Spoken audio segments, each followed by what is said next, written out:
Hello, good morning.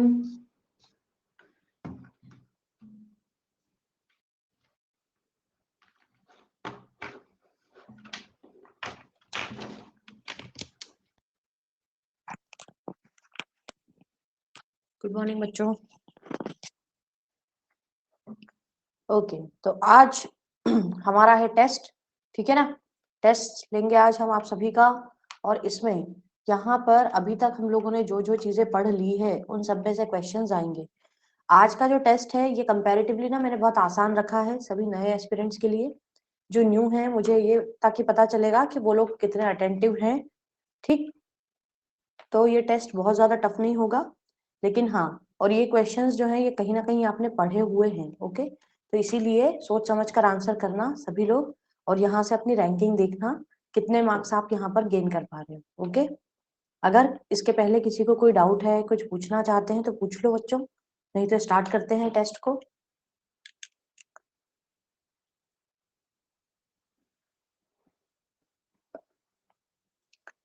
अगर कोई doubt है या कोई कुछ पूछना चाहता है तो पूछ लीजिए, नहीं तो हम अगले 1-2 मिनट में शुरू कर देंगे टेस्ट को, है ना।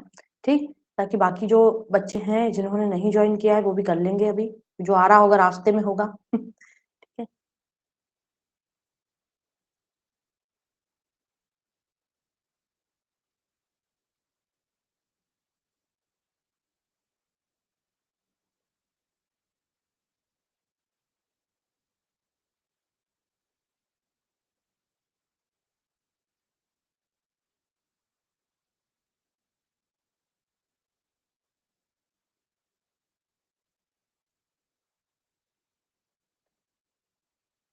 Good morning.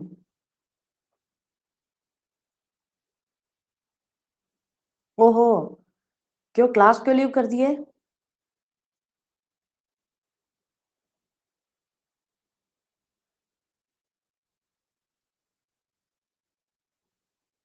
टेस्ट के लिए कर दिए क्या? ओहो, 8 से 10 बजे तक क्लास थी?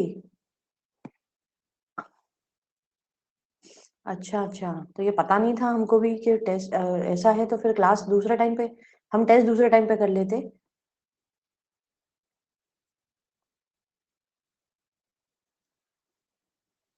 ओके,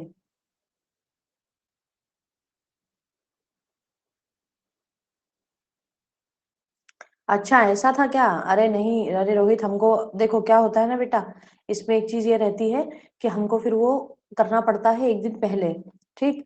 तो हम एकदम से पोस्टपोन नहीं कर सकते बेटा, और हमको इसका आइडिया नहीं था, आपने पहले भी ये मतलब लिख के भेजना था कि हमारी मैम क्लास रहेगी सुबह, है ना। ठीक है। आप बता देते तो हम कर देते, नहीं तो वही दिक्कत है कि यहाँ पर हमें इसका आइडिया नहीं था। और दूसरी बात क्या, अगर 10 बजे, देखो हमारा यूट्यूब सेशन पहले से प्लान था, तो यूट्यूब सेशन जो है वो ऑलरेडी इसका टाइम फिक्स है, यूट्यूब सेशन का 11 बजे, तो बेटा अपन उधर फंस जाते। अच्छा ऐसा रात में पता चला? ओके ओके, अगर ऐसा है तो फिर ठीक है, ठीक है, तो टेस्ट दो, ओके। चलिए। ठीक है, क्लास आज रिकॉर्डेड कर लेना, एक क्लास आप क्या कर सकते हैं उसके लिए, है ना, एक क्लास आप रिकॉर्डेड कर लेना सर की, क्योंकि बेटा 11 बजे ना फिर उसके बाद यूट्यूब सेशन है, तो अब किधर मतलब टाइम मतलब मैनेज करते, है ना, उधर फिर 1 घंटा ही बचता टेस्ट का, 1 घंटे में टेस्ट पूरा नहीं हो पाता, तो इसलिए फिर फंस जाते हम लोग, या फिर ऐसा होता कि दिन में या शाम को रखना पड़ता।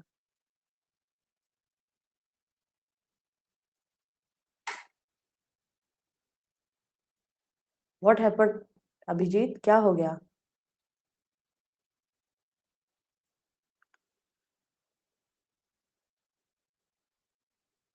What happened to you? Why are you feeling so sad? आप न्यू है शायद ना अभिजीत, इसके पहले आपने हमारी मेरी क्लासेस की हैं? नेक्स्ट टाइम ट्राई करना, हो जाएगा, ठीक है। Okay, don't be depressed. देखो सिंपल सी बात है बेटा कि कहीं ना क्या होता है कि बहुत सारी चीजें एक साथ होती है, तो यहाँ पर कई बार होता है कि हमारी मेहनत में कमी होती है, ठीक है।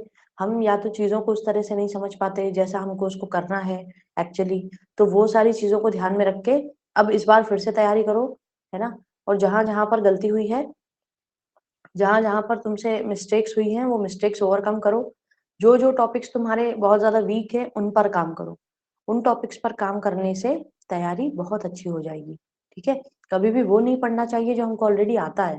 भाई वो तो आता है, उसको रिवाइज कर करके हम खुश होते रहते हैं।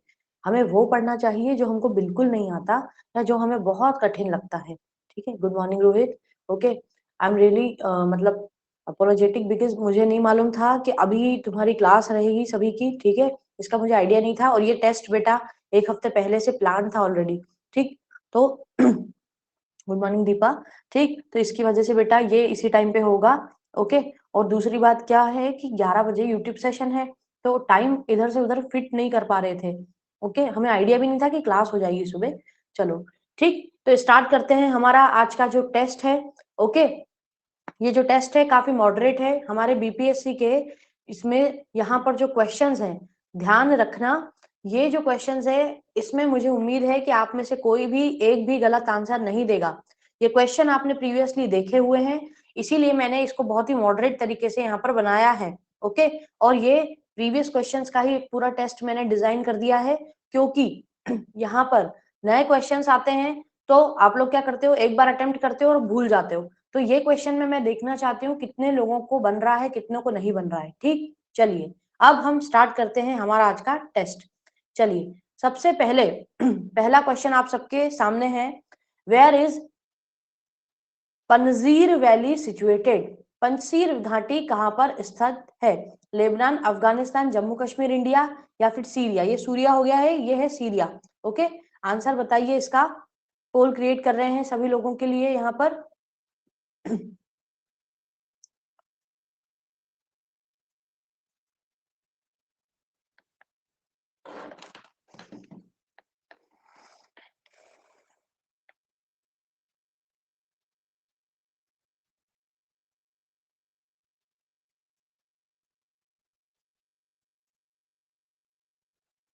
ओके, देखो फिर भी कुछ ने गलत आंसर कर दिया है ना?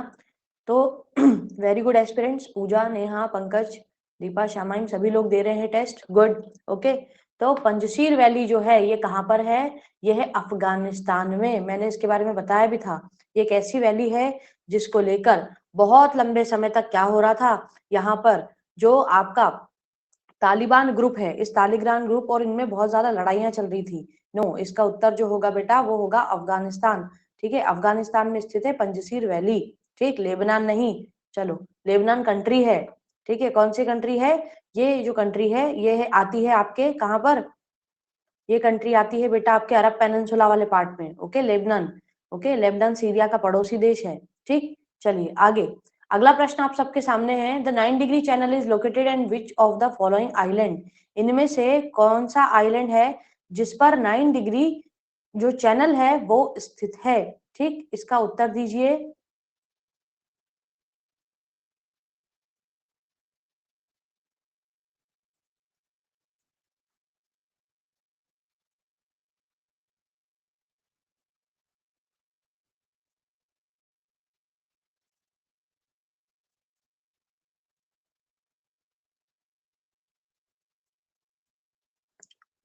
एक सेकेंड, इसका गलत हो गया है पोल। ठीक, पोल गलत हो गया है, रुको रुको रुको। ठीक है, फिर से क्रिएट कर रहे हैं। अब आंसर करना है इसको। 9 डिग्री चैनल का क्वेश्चन है, आंसर देना है इसका।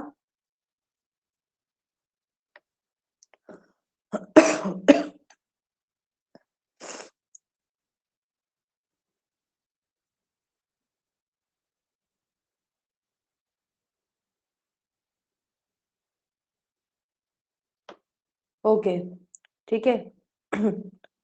लगभग सबने आंसर करेक्ट किया है। ठीक है। ठीक है, ओके। अगला क्वेश्चन देखो, अगला क्वेश्चन क्या है यहाँ पर, which of the following Himalayas has the maximum stretch from east to west? Himalaya के किस भाग पर विस्तार पूर्व से, यहाँ पर विस्तार पूर्व से पश्चिम तक सबसे ज्यादा है? इनमें से कौन सा हिमालय होगा? ठीक, इसका आंसर करिए।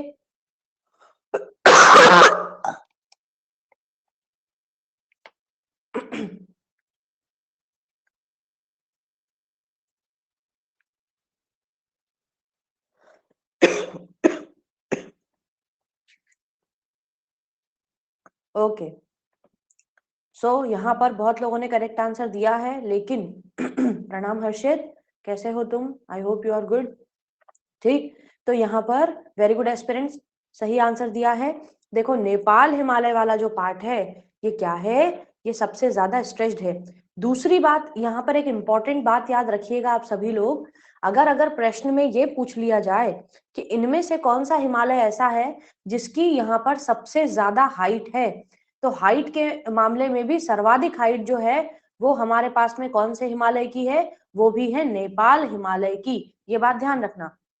ओके, पूरे हिमालयाज में एक क्वेश्चन ऐसा आता है बेटा जिसमें यूं पूछा जाता है कि ग्रेटर हिमालयाज की तर्ज पर, जैसे ग्रेटर हिमालयाज जो है उनमें बहुत ऊंची ऊंची पीक्स होती हैं और बहुत डीप गॉर्जेस होते हैं, तो ठीक इसी तरह से बताइए कि अगर आप लॉन्गिट्यूडिनल एक्सटेंशन करते हैं हिमालय का, क्वेश्चन क्या है, बहुत लंबा क्वेश्चन पूछते हैं वो लोग घुमा के, कि as just like greater Himalayas which contains deep valleys, deep gorges and high hills, which of the following longitudinal extension of Himalayas contains the same characteristics? ऐसा क्वेश्चन आ जाता है तो दिमाग घूम जाता है कि क्या पूछ रहे हैं। बस कुछ नहीं पूछ रहे हैं, नेपाल हिमालय पूछ रहे हैं, क्योंकि नेपाल हिमालय में आती है कंचनजंगा।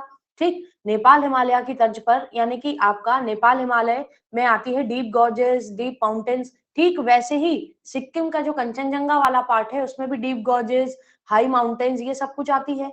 तो एक और यहाँ पर बात याद रखना, नेपाल हिमालय जो है ये ऊंचे भी बहुत हैं, वैसे ही यहाँ पर क्या है, इनमें deep gorges, deep valleys located हैं।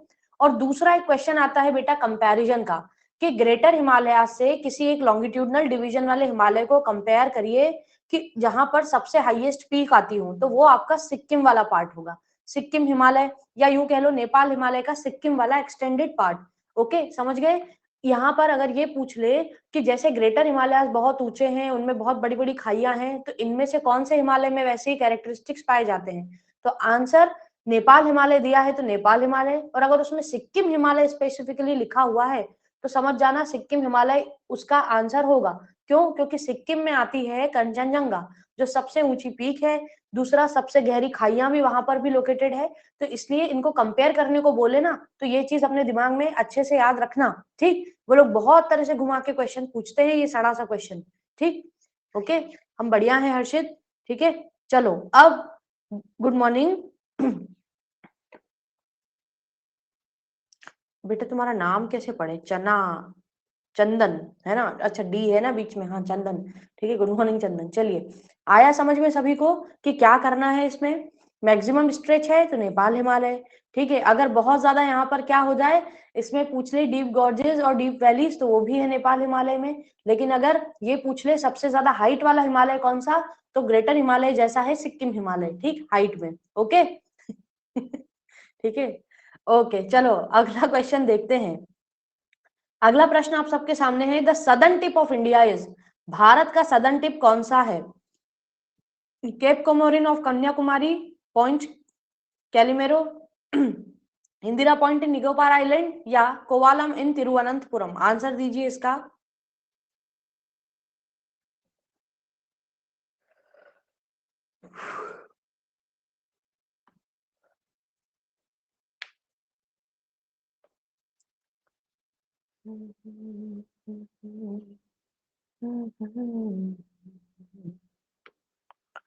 ओके, ये रहा लीडर बोर्ड, ठीक है, वेरी गुड, पंकज, नेहा, आदित्य, दीपा, शामाइन, प्रिया, पूजा, रोहित, इसके बाद में दरक, अच्छा दारक, दारक्षान, दारक्षान और अभिजीत। ओके, ठीक है जी, हाँ, जिसे हम क्या कहते हैं, लाचिंग भी कहते हैं। ओके, और ये जो पॉइंट है southern most tip of India, अब क्वेश्चन में ध्यान दीजिए, southern most tip of India बोला है, दैट मीन्स पूरा होल ऑफ इंडिया।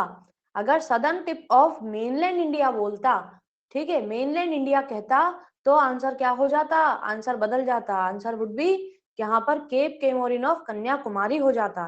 ठीक है, दूसरी बात आप लोग एक बात याद रखना, जब भी आप प्रीलिम्स का पेपर देंगे, बीपीएससी प्रीलिम्स के पेपर में आपको कुछ बातें ध्यान में रखना है। ठीक है, उसमें सबसे इंपॉर्टेंट बात ये होती है अगर मान लो हिंदी और इंग्लिश दोनों मीडियम में क्वेश्चन दिया है, आप यहाँ पर इंग्लिश मीडियम एस्पिरेंट हैं तो वेल एंड गुड, लेकिन अगर आप हिंदी मीडियम के बच्चे हैं तो एक बात को ध्यान में रखना बेटा कि अगर मान लो क्वेश्चन मिसप्रिंट है, कुछ गलत छप गया है, तो इंग्लिश मीडियम में जो क्वेश्चन लिखा होता है उसको सही माना जाता है। तो एक बार वो क्वेश्चन इंग्लिश में पढ़ लो, इंग्लिश में वो क्या पूछ रहा है, फिर उसको आंसर करो। ठीक है, तो जब भी कंफ्यूजन की स्थिति बनती है तो ध्यान रखिए, पीसीएस हमेशा अंग्रेजी माध्यम में छपे हुए प्रश्न को मान्यता प्रदान करता है। ये बात कई बार हम ध्यान नहीं देते, ये लिखा भी होता है इंस्ट्रक्शन पे, तो इसको ध्यान रखना। मेंस में भी ऐसे ही होता है, मेंस में भी वो क्या पूछ रहा है, वो यहाँ पर क्या करता है, इंग्लिश में जो इंस्ट्रक्शन देता है उसको एक बार देख लो। इंग्लिश मीडियम वाले को मान्यता प्रदान करते हैं पीसीएस वाले, क्योंकि हिंदी का जो टाइपिंग होता है वो टफ होता है, तो कई बार गलती होने के चांसेस उसमें बनते हैं, इधर उधर मात्राएं हो जाती है। ठीक, चलो इसके बाद अगला क्वेश्चन देखते हैं। अगला प्रश्न आप सबके पास है, आपके सबके सामने। विच of the following is the smallest island in the Nicobar group of island? Nicobar group of island में सबसे ज्यादा छोटा आइलैंड कौन सा है? इसका आंसर करिएगा।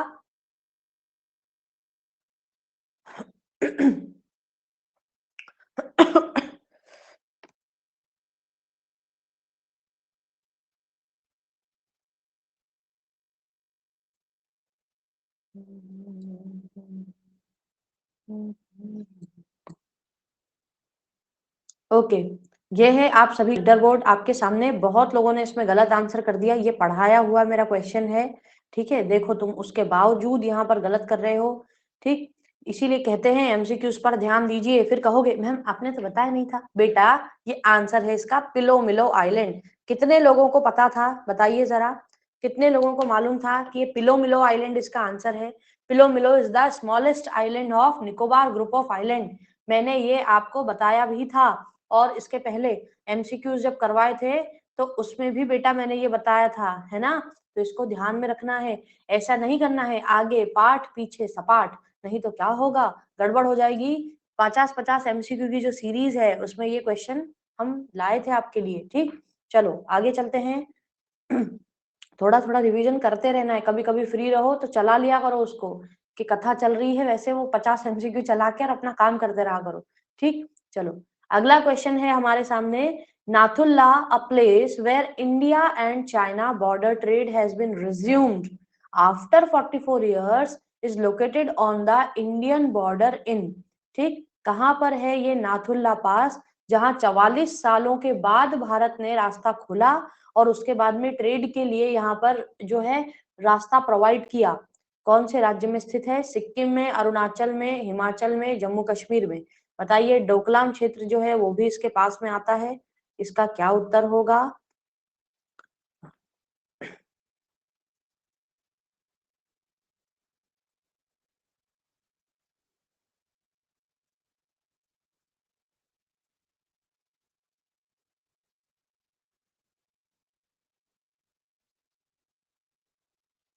Okay, very good. लेकिन बच्चों बहुत मिस्टेक हो रही है कुछ कुछ बच्चों से, है ना, जो कि बहुत ही ज्यादा आसान प्रश्न है उसके बावजूद। बेटा यहीं पर थोड़ा सा ध्यान देने की जरूरत है। ये हमारे पढ़े हुए क्वेश्चन है, इनमें मिस्टेक तो बिल्कुल नहीं करना है ना। ये है हमारे सिक्किम में। हमने इसके पहले अभी इंपॉर्टेंट बॉर्डर्स ऑफ इंडिया मैंने पढ़ाया था, है ना, यूट्यूब पे। उसमें भी मैंने आपको बताया था कि भारत ने क्या किया था जब इंडो सीना वॉर हुआ था, इंडो चाइना वॉर हुआ था, तो चाइना ने क्या किया था, सिक्किम में स्थित इस नाथुल्ला दर्रे के द्वारा अंदर एंट्री कर ली और वहां से चाइना ने हम पर अटैक कर दिया। और उसके बाद में क्या हुआ, जो डोकलाम वाला पार्ट है, यानी सिक्किम और भूटान के बीच में आता है डोकलाम नाम का एक वैली रीजन, उसके ऊपर भी चाइना ने यहाँ पर क्लेम कर दिया कि ये मेरा पार्ट है। जी हाँ, तिब्बत वाला जो पार्ट है, यानी कि मेजरली तिब्बत और भारत के बीच में है। लेकिन यहाँ पर तिब्बत ने चाइना ने क्या किया है, चाइना का कहना है कि तिब्बत तो हमारी टेरिटरी है, इलीगली उसको ऑक्यूपाई करने की कोशिश चाइना कई सालों से कर रहा है। तो उसके चलते चाइना ने क्या किया था, इस नाथुल्ला पास से एंट्री कर ली थी इंडो चाइना वॉर के दौरान। तो भारत ने उसके बाद इसको बंद कर दिया था, और फिर 2004 या 2006 के लगभग फिर से इसको भारत ने ओपन किया। ठीक, ताकि ट्रेड जो है वो परफॉर्म किया जा सके। और दूसरी बात, ये नाथुल्ला दर्रा जो है इसे अब गवर्नमेंट, हमारी जो हाल ही में जो हमारी इंफ्रास्ट्रक्चर डेवलपमेंट गवर्नमेंट है, श्री गवर्नमेंट मिनिस्टर नितिन गडकरी जी, उन्होंने कहा है कि हम नाथुल्ला पास का जो रोड है वहां आसपास में जो छोटे छोटे गांव बसे हैं उनको भी डेवलप करेंगे, ताकि यहाँ पर क्या हो सके, बॉर्डर सिक्योरिटी फोर्सेस आराम से आसानी से पहुंच सके ऐसे दूरंत रीजन्स में और इंडिया को प्रोटेक्ट कर सके। ठीक है, ओके। हम्म। चाइना तो कुछ भी करता रहता है, उन लोग के पास पता नहीं क्या ही उनका दिमाग चलता है, काम धाम कुछ है नहीं, अंदर बैठे बैठे बस ये इसको उड़ा दिया उसको उड़ा दिया, वो आए दिन ये कुछ ना कुछ ऐसा करते ही रहते हैं बेटा। और कभी कभी नहीं लगता तुमको कि जैसे जब कभी न्यूज देखते हो इंटरनेशनल न्यूज, तो चाइना की कोई न्यूज ही नहीं आती है दूर दूर तक, तो ऐसा भी लगता है कभी कभी हमको तो कि लुप्त ही है दुनिया से, इतना बड़ा देश होने के बावजूद भी पूरे विश्व से लुप्त है ना। कोई दुनियादारी से कोई मतलब नहीं, अपने में ही लगा रहता है बस। चलिए आगे चलते हैं, और बस दूसरों को परेशान करना, ये वो बैक बेंचर है जो सबको परेशान करता है। ठीक है, चलो अब यहाँ पर नेक्स्ट। हेलो बेटा, कोई बात नहीं। Coastal line of India is, okay, exact यहाँ पर लेंथ बताना, क्या है कोस्टल लाइन ऑफ इंडिया की लेंथ?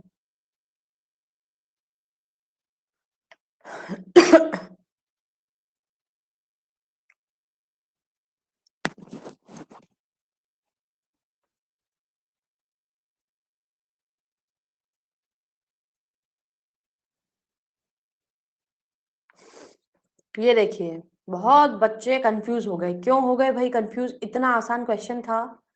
पंकज, आदित्य, दीपा, नेहा, दारश खान, प्रिया, पूजा, शामाइम, अभिजीत और रोहित। ठीक है, तो यहाँ पर आपका जो करेक्ट आंसर होगा वो क्या होगा, 7517 किलोमीटर। यहाँ पर इन्होंने सिंपल उठाकर डायरेक्टली कोस्ट लाइन पूछा है, इन्होंने ये नहीं कहा coast line of mainland India या coast line of islands in India, इन्होंने डायरेक्टली कोस्ट लाइन पूछा है, तो डायरेक्टली हम टोटल कोस्ट लाइन ही बताएंगे बेटा। ठीक, ये बात ध्यान रखना। चलिए अगला प्रश्न देखते हैं। Which one of the following state has the longest coast line? इनमें से अब ये बताइए सबसे लंबी कोस्टल लाइन कौन से स्टेट की है, क्या होगा उसका उत्तर?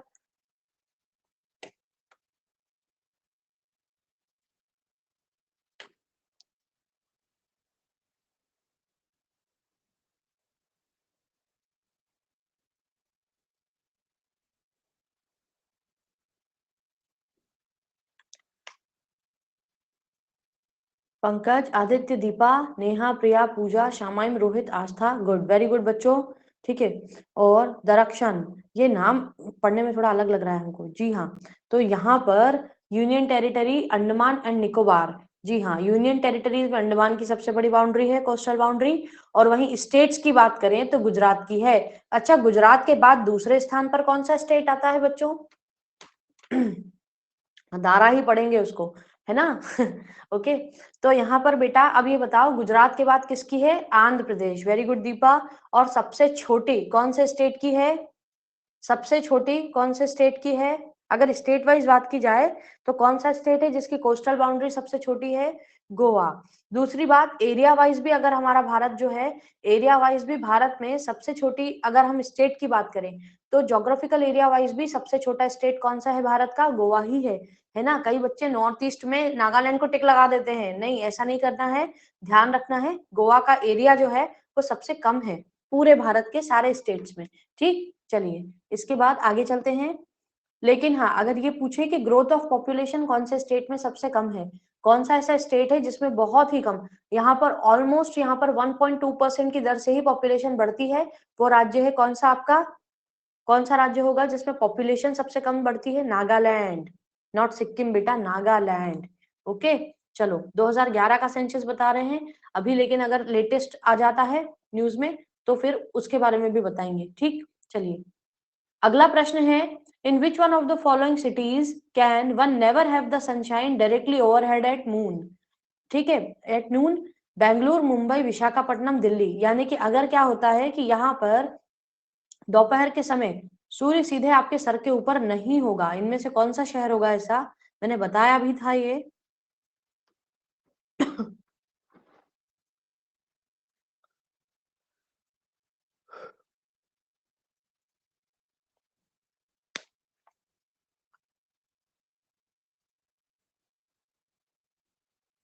ओके, पहले यहाँ पर सबने सही आंसर देने की कोशिश की, फिर बाद में क्या हुआ, अपना आंसर बदल दिया।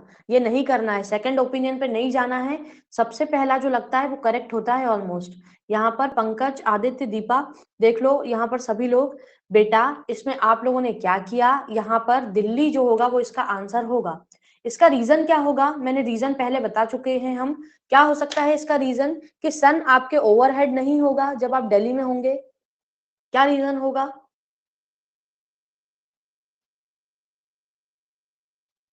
क्या रीजन हो सकता है?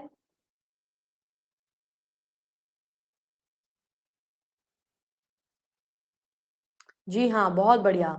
यस पंकज, ये इक्वेटर से हम दूर हो जाएगी हमारी पोजीशन। ये इक्वेटर है, दिल्ली जो है वो ट्रॉपिक ऑफ कैंसर के भी ऊपर है। तो क्या होगा बेटा, सन की जो रेज होती है वो डायरेक्टली परपेंडिकुलर इक्वेटर पे पड़ती है, थोड़ी स्लांट पड़ती है ट्रॉपिक ऑफ कैंसर पे, और दिल्ली जो है वो ट्रॉपिक ऑफ कैंसर पे भी से भी थोड़ा ऊपर है। तो यहाँ पर बेटा ओवरहेड नहीं पड़ेगी, जिसकी वजह से आपकी जो परछाई होगी, ठीक है, तो वो आपकी परछाई जो होगी वो थोड़ी सी या तो इधर बनेगी या इधर बनेगी, लेकिन एकदम यहाँ पर आपके ओवरहेड सन कभी नहीं होगा। ठीक है, तो लोकेशन बहुत मैटर करता है अर्थ पर, डिफरेंट पोजीशंस पर। तो ये होगा इसका रीजन। ओके, चलिए अगले क्वेश्चन पर चलते हैं। नेक्स्ट क्वेश्चन है, Majuli is the largest river island in the world, lies in the state of, कौन से स्टेट में माजुली रिवर आइलैंड लोकेटेड है? उत्तर करिए इसका।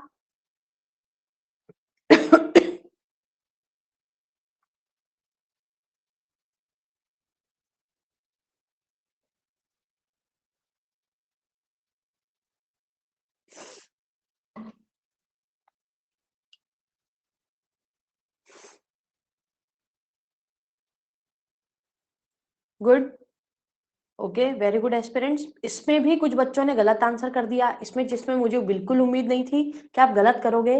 असम इसका आंसर है। माजुली रिवराइन आइलैंड जो है ब्रह्मपुत्रा नदी पर स्थित एक रिवराइन आइलैंड है। रिवराइन आइलैंड मतलब होता है नदी पर स्थित एक द्वीप। दूसरी बात, ये द्वीप ऐसा द्वीप है जिसमें यहाँ पर माजुली नाम का एक कस्बा बसा हुआ है, छोटे छोटे गांव भी इस पर बसे हुए हैं, और धीरे धीरे करके ये क्या हो रहा है, डिस्ट्रॉय हो रहा है, धीरे धीरे करके खत्म हो रहा है, इरोजन बहुत तेजी से हो रहा है इस पे। दूसरी बात, ये माजुली वाला जो क्षेत्र है ये चावल के उत्पादन के लिए बहुत ज्यादा फेमस है। ठीक है, असम में जो चावल है जिनको जीआई टैग दिया गया है, उन चावलों का उत्पादन माजुली में भी किया जाता है। ठीक, तो इसलिए आपको कुछ बातें ये ध्यान में रखना है। कौन सा चावल है जिसको जीआई टैग दिया गया है, उसका नाम क्या है? क्या नाम है? अरुणाचल, सॉरी, असम के चावल का, जो कि 1 घंटा मात्र यहाँ पर भिगोकर रख देने से ऐसा हो जाता है कि ये चावल पककर तैयार हो चुका है। पता है, पढ़ाया है मैंने, कौन सा चावल है?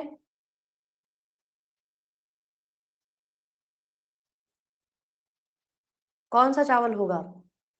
नहीं पता? ये देखिए, रिवीजन।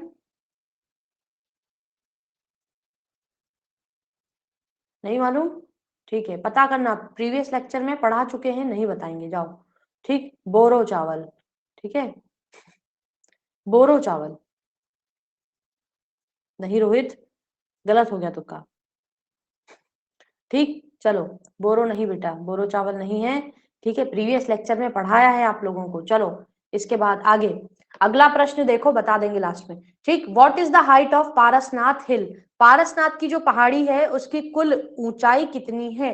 अगर आपने बीपीएससी का, बिहार पीसीएस वाला जो ज्योग्राफी पढ़ा होगा, आप उत्तर कर देंगे इसका। क्या है पारसनाथ की कुल हिल की ऊंचाई?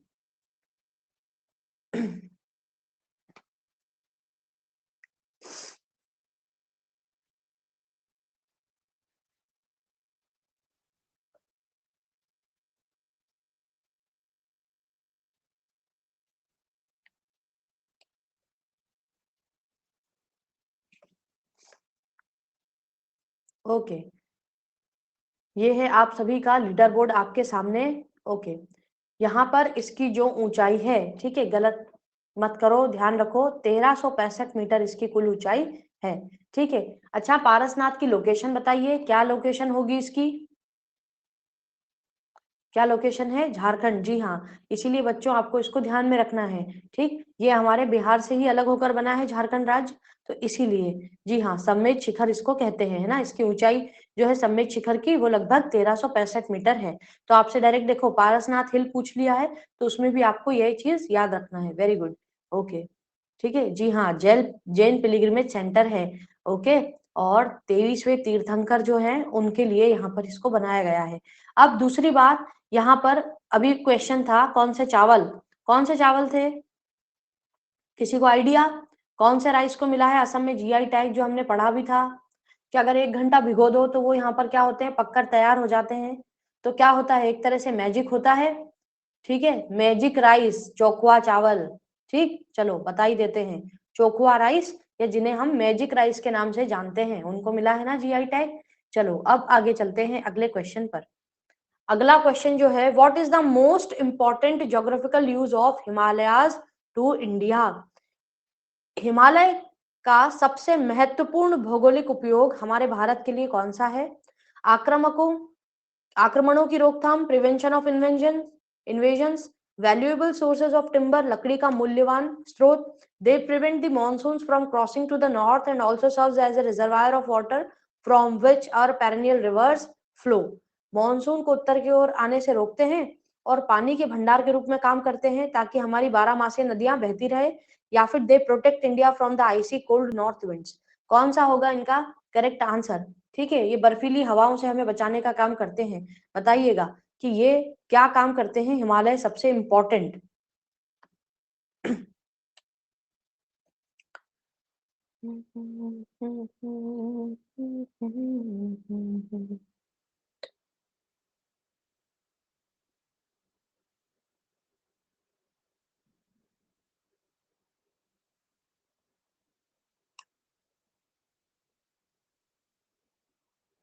ओके, तो यहाँ पर आदित्य, पंकज, दीपा, नेहा, आलोक, प्रिया, पूजा, रोहित, अभिजीत और चंदन, ये लोग हैं लीडर बोर्ड पर।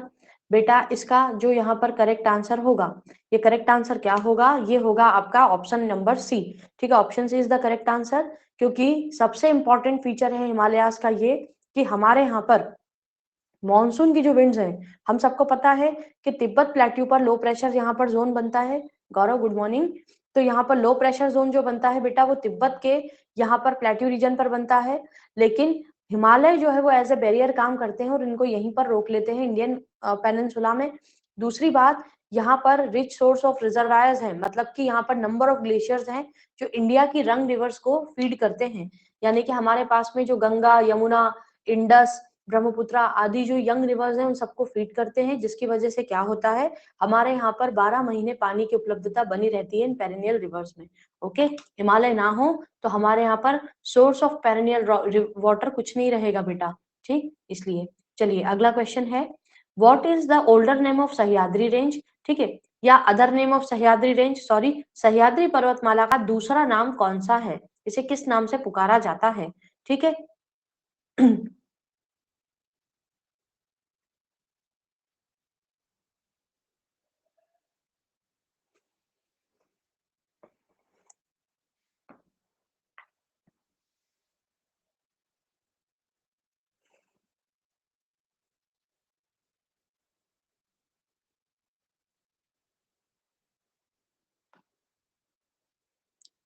इसमें भी बहुत लोग कंफ्यूज क्यों हो गए? गुड, ये लीडर बोर्ड आप सबके सामने शेयर किया हुआ है बच्चों। इसमें क्या, इसमें कंफ्यूज होने की कोई बात नहीं थी। आप वेस्टर्न घाट्स जो है, वेस्टर्न घाट्स को महाराष्ट्र और कर्नाटका के जो लोग हैं वो सह्याद्री के नाम से भी जानते हैं। ठीक है, इस बात को ध्यान रखना कि यहाँ पर जो वेस्टर्न घाट्स है उनको ही महाराष्ट्र के लोग उत्तरी सह्याद्री के नाम से जानते हैं और कर्नाटक में उनको दक्षिणी सह्याद्री के नाम से पुकारा जाता है। इसमें कुछ भी अलग नहीं है।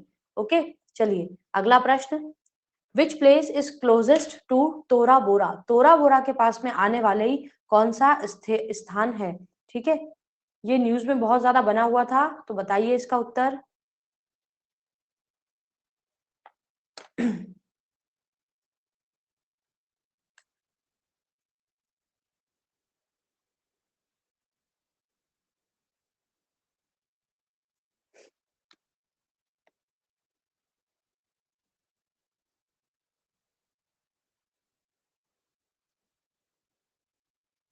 ओके, ये आप लोगों का लीडर बोर्ड आप लोगों के सामने है, ठीक है? तो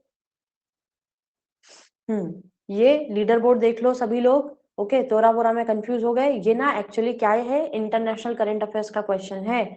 ओके, तोरा बोरा की जो यहाँ पर रीजन है, ये इसलिए अभी भी न्यूज में वापस आ गया है, इसलिए इसको ऐड किया है इस क्वेश्चंस में। तोरा बोरा क्षेत्र जो है बेटा, ये कहाँ पर आता है? ये आता है आपका अफगानिस्तान में। अफगानिस्तान में तोरा बोरा नामक स्थान आता है, और जलालाबाद नाम की एक जगह है जिसके अंदर ये तोरा बोरा की जो वैलीज है वो लोकेटेड है। आप लोगों ने यहाँ पर ओसामा बिन लादेन का नाम सुना है?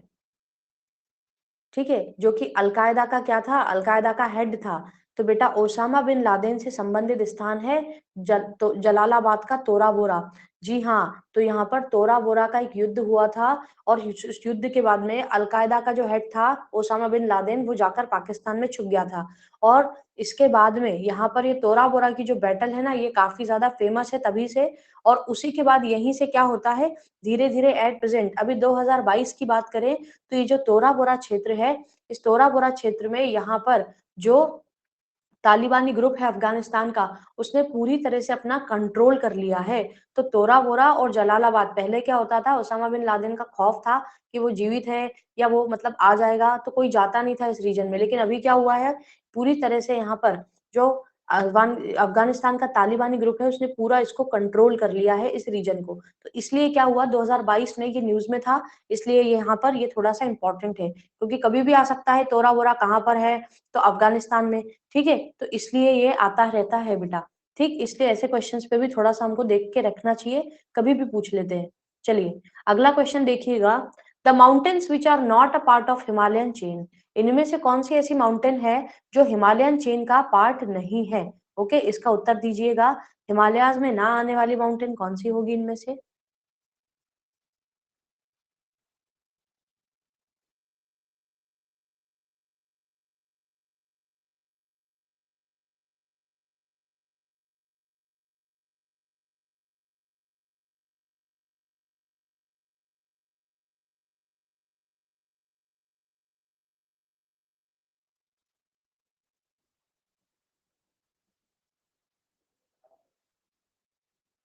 Okay, number of aspirants confuse हो गए इस क्वेश्चन में, बहुत लोगों को कंफ्यूजन हो गया। और आप लोगों ने क्या किया, यहाँ पर आपने हिंदू कुश को टिक लगा दिया। बेटा यहाँ पर इसका उत्तर होगा अरावलीज, बिकॉज अरावलीज जो है ये क्या है, ये है हमारे पास में रेसिडुअल माउंटेन, या यूं कह लो कि these are the ancient mountains. Okay, लेकिन कुनलुन हो गया, काराकोरम हो गया, हिंदू कुश हो गया, ये सब किसका पार्ट है? ये हिमालय के एक्सटेंशन हैं। हिंदू कुश की बात करें तो ये वेस्टर्न मार्जिन ऑफ हिमालय है। ओके, हिंदू कुश माउंटेन हो गया, पाकिस्तान के जो अपर प्लेन्स है उनमें जितने भी ग्लेशियर्स हैं वो सारे के सारे हिमालय का ही एक्सटेंडेड पार्ट है। ओके, इसके बाद में यहाँ पर आपको ध्यान रखना है, कुनलुन जो है, कुनलुन की बात करें, काराकोरम, ये हिंदू कुश, कुनलुन जो है बेटा ये आता है तिब्बत और उसके साथ साथ मंगोलिया वाले पार्ट में। तो कुनलुन भी हिमालय का ही एक्सटेंडेड पार्ट है, काराकोरम भी और हिंदू कुश भी। क्लियरली याद रखिएगा इन बातों को, ठीक है बच्चों? अरावली इज रेसिडुअल है, ये सबसे पुराना है, और हिमालय उतना ही नया। हिमालय जो है अल्पाइन एज का है, और हमारे पास अरावलीज जो है ये प्री कैम्ब्रियन एरा के माउंटेन्स हैं। ओके ओके, कोई बात नहीं मोनिका, हमें भी नहीं पता था बेटा की क्लास है सर की, ठीक, नहीं तो टेस्ट को इधर उधर शिफ्ट कर देते। ठीक, कोई दिक्कत नहीं है। ओके, अब दे दो टेस्ट, ठीक है? चलिए अगला प्रश्न देखिए, आप लोगों की स्क्रीन के ऊपर है। Which of the following is incorrect? Red soil are rich in iron, black soils are rich in phosphorus, nitrogen and organic matter, alluvial soil are rich in potash but poor in phosphorus, और red soils are suitable for the cultivation of pulses and coarse grain। क्या होगा इसका correct उत्तर? ठीक है, इसका उत्तर दीजिए सभी लोग।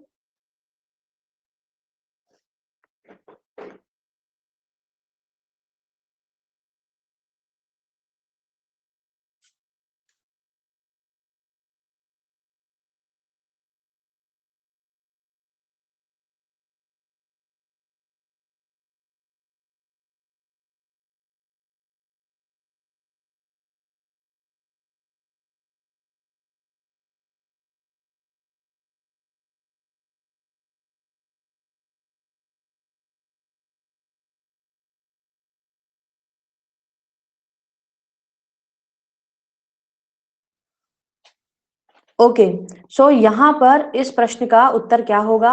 हाँ, वेरी गुड, ये लीडर बोर्ड है आप सबका, आपके सामने शेयर किया हुआ है।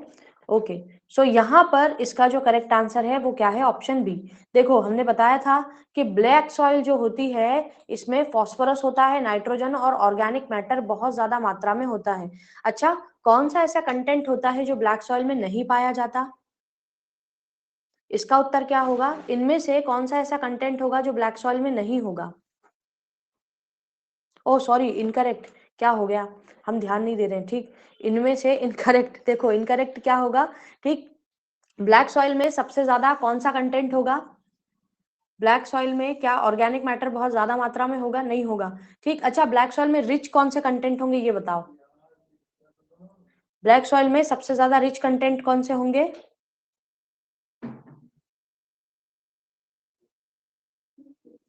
एल्यूमिनियम और मैंगनीज, और उसके साथ साथ, और उसके साथ साथ calcium, humus, iron. Very good, iron होगा, ठीक है।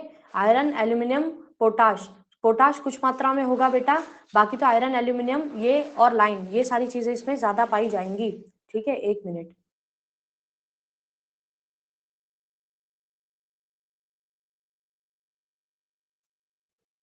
Okay, now next question.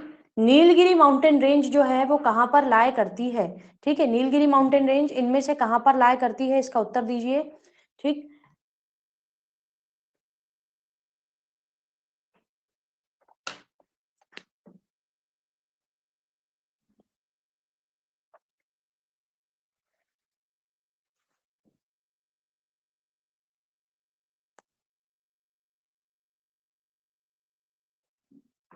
Okay, ये रहा आप लोगों का लीडर बोर्ड, ठीक है। लीडर बोर्ड देखो, इसका जो करेक्ट आंसर होगा वो होगा हमारे पास में Tamil Nadu. Actually Nilgiri mountain basically क्या करते हैं, तमिलनाडु और केरला के बीच में यहाँ पर एक तरह से एक क्या करते हैं, बॉन्ड बनाने का काम करते हैं, या दोनों को कनेक्ट करने का काम करते हैं। दूसरी बात, अगर ये प्रश्न पूछ लिया जाए कि अगर यहाँ पर हमारे पास में तमिलनाडु और केरला के मध्य में और ऊपर कर्नाटक, जी हाँ, तीन स्टेट्स के मध्य में नीलगिरी माउंटेन्स है। दूसरा, ईस्टर्न घाट और वेस्टर्न घाट को कनेक्ट करने वाला माउंटेन अगर पूछ ले तो भी हमारा उत्तर क्या होगा? नीलगिरी माउंटेन्स होगा। तो इसको ध्यान में रखना है, ठीक। अब नीलगिरी के बाद अगले प्रश्न पर चलते हैं। अगला क्वेश्चन क्या है? अगला क्वेश्चन है हमारे पास में, हाँ, ठीक। इसके बाद में यहाँ पर क्वेश्चन पूछा जाता है, the northern part of the western coast is known as.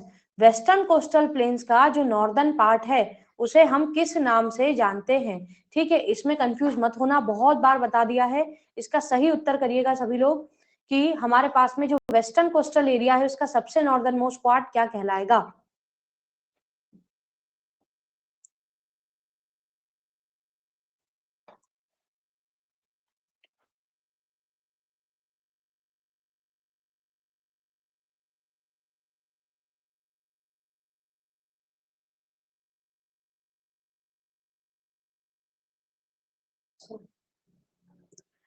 चलिए, ओके, क्या होगा इसका करेक्ट आंसर? ये लीडर बोर्ड है, ठीक। इसका जो करेक्ट आंसर होगा वो होगा हमारे पास में यहाँ पर कोंकण कोस्ट। क्या होगा? कोंकण कोस्ट होगा, ठीक। देखो बच्चों, यहाँ पर वेस्टर्न कोस्टल एरिया पूछा है, वेस्टर्न कोस्टल एरिया ये रहा हमारा, ठीक है। वेस्टर्न कोस्टल एरिया की बात की गई है। सबसे पहले यहाँ पर आप जानते हो कि हमारे पास में सबसे ऊपर वाला जो पार्ट है, यानी कि गुजरात में जो काठियावाड़ प्लेन्स है और महाराष्ट्र वाला जो पार्ट है, यहाँ तक एक पार्ट में हम इसको डिवाइड करते हैं। दूसरा, कन्नड़ कोस्ट हम किसको कहते हैं बेटा? जो गोवा और कर्नाटका वाला पार्ट है, वो छोटा भाग बीच में, उसको हम क्या कहते हैं? कन्नड़ कोस्ट के नाम से जानते हैं। और नीचे हमारे पास में जो कोस्टल एरिया आता है, जो कि हमारे पास में कर्नाटका से लेकर आपके केरला तक आता है, इसे हम क्या कहते हैं? इसे हम मालाबार कोस्टल एरिया कहते हैं। तो कोंकण वाला जो पार्ट है ये आपके पास में कहाँ आता है? गुजरात का जो काठियावाड़ प्लेन्स है वहां से लेके महाराष्ट्र का जो हमारे पास में नॉर्दर्न पार्ट है वहां तक। यहाँ पर एक्चुअली कोंकणी भाषा का प्रयोग किया जाता है। दमन एंड दीव, दादर एंड नागर हवेली और उसके साथ साथ जो गुजरात के कोस्टल एरियाज है इनमें कोंकणी भाषा भी बोली जाती है। तो कोंकणी भाषा के चलते जो कोंकणी भाषा से संबंधित संपूर्ण क्षेत्र है उसे कोंकण कोस्टल एरिया के नाम से जाना जाता है। आई होप अब ये समझ में आ गया है, क्लियर है सभी को। जिन बच्चों की मिस्टेक हो गई है वो ध्यान रखना बेटा, है ना, कोंकण, कन्नड़ और मालाबार। ठीक, चलिए अगला प्रश्न देखते हैं। अगला क्वेश्चन है आप सबके लिए, from which of the following coast the mean sea level of India is measured. Bharat का जो मीन सी लेवल है उसे मेजर हम कौन से पर्टिकुलर रीजन से करते हैं, इसका आंसर करना है आप लोगों को। सबसे डीपेस्ट यहाँ पर पोर्टल एरिया भी है ये।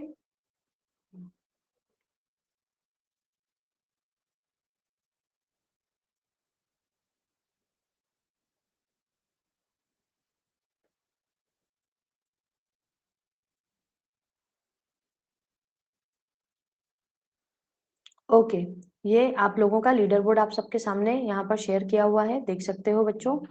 हाँ, इसका सही उत्तर क्या होगा, ये है हमारे पास में चेन्नई पोर्ट। ठीक है, चेन्नई, यहाँ पर आप ध्यान रखना, चेन्नई पोर्ट जो है ये एक तरह से यहाँ पर भारत का, ध्यान रखना, नहीं मुंबई नहीं बेटा, इसका जो उत्तर है वो होगा आपके पास में चेन्नई। हाँ हाँ, ये मैंने एक्चुअली आपको पढ़ाया हुआ भी है। ओके, देखो अगर आपसे पोर्ट पूछा जाए तो सबसे डीपेस्ट पोर्ट विशाखापट्टनम होगा। डीपेस्ट पोर्ट कौन सा होगा, विशाखापट्टनम होगा। लेकिन सबसे ज्यादा नेचुरल डेप्थ अगर कहीं पर पाई जाती है पूरे समुद्र में, ये मैंने पढ़ाया भी है, आपको बताया, ये क्वेश्चन ऑलरेडी करवा चुके हैं। देखो सबसे ज्यादा डीपेस्ट अगर यहाँ पर कोस्टल रीजन अगर देखें तो भारत का सबसे ज्यादा डीपेस्ट कोस्टल रीजन जो है वो ईस्टर्न कोस्टल्स में आता है, ये नेचुरल कोस्टल एरिया है। और दूसरी बात, विशाखापट्टनम डीपेस्ट पोर्ट है, लेकिन अगर हमें समुद्र का मीन सी लेवल नापना है, देखो दोनों चीजें अलग अलग है। डीपेस्ट पोर्ट से तुम इसको रिलेट मत करना, विशाखापट्टनम सबसे गहरा बंदरगाह है जहां सबसे बड़े शिपयार्ड्स लगते हैं। दूसरा कारण इसका ये भी है विशाखापट्टनम के सबसे डीपेस्ट होने का, कि यहाँ पर क्या है बेटा, यहाँ पर जो कॉन्टिनेंटल शेल्फ है वो काफी गहरा है। परंतु यहाँ पूछा गया है कि भारत का मीन सी लेवल अगर मापना है तो वो कहाँ से मापेंगे, वो बेटा चेन्नई से मापा जाता है। ठीक है, चेन्नई का जो एरिया है यहाँ पर जो नेचुरल आपका सी ग्रेडियंट है वो काफी ज्यादा डेप्थ वाला है। इसी वजह से चेन्नई पोर्ट इतना गहरा नहीं है, लेकिन चेन्नई पोर्ट जो है इसमें सी ग्रेडियंट काफी ज्यादा यहाँ पर आपका स्लांट में है, जिसकी वजह से यहाँ से सबसे ज्यादा जो मीन सी लेवल है वो मापा जाता है। तो मीन सी लेवल मापते हैं चेन्नई से, और डीपेस्ट पोर्ट है विशाखापट्टनम। और मुंबई पोर्ट जो है ये नेचुरल पोर्ट था और अब इसको सबसे हाईटेक पोर्ट में डेवलप किया गया है। मुंबई कहाँ से आएगा पूजा, मुंबई का रीजन क्या हो सकता है इससे रिलेटेड, मुंबई नहीं आएगा बेटा। मुंबई में जो नेवा शेवा पोर्ट है वो भारत का सबसे हाईटेक पोर्ट है। ठीक है, वो ध्यान रखना है उसमें। Okay, clear. और वहां पर बॉम्बे हाई लोकेटेड है, बॉम्बे हाई जहां से नेचुरल गैस एंड ऑयल्स आदि हम एक्सट्रैक्ट करते हैं। क्लियर। लेकिन अगर समुद्र तल से भारत की ऊंचाई नापना है तो चेन्नई से मापी जाती है। ओके, क्लियर, तमिलनाडु का चेन्नई। कोई डाउट तो नहीं है, क्लियर है ये बात हमारी, ठीक है। ओके, चलो बच्चों अगले प्रश्न पर चलते हैं। अगला क्वेश्चन है, which of the following lives the three largest state of India in terms of geographical area, आपको बताना है। ठीक है, भारत में भौगोलिक दृष्टि से सबसे बड़े तीन राज्य कौन कौन से होंगे। ठीक है, और दूसरी बात यहाँ पर आपको डिसेंडिंग ऑर्डर में बताना है, पहले सबसे बड़ा फिर छोटा फिर छोटा, ये बात ध्यान रखना। जब भी पूछा जाए तो डिसेंडिंग ऑर्डर में आपको बताना होता है, तो सबसे बड़ा, सबसे छोटा और फिर सबसे छोटा कौन कौन से राज्य होंगे, उत्तर करिएगा इसका। अरे ये हमने क्या कर दिया, स्लाइड ऐड कर दी। ठीक, आंसर दो इसका।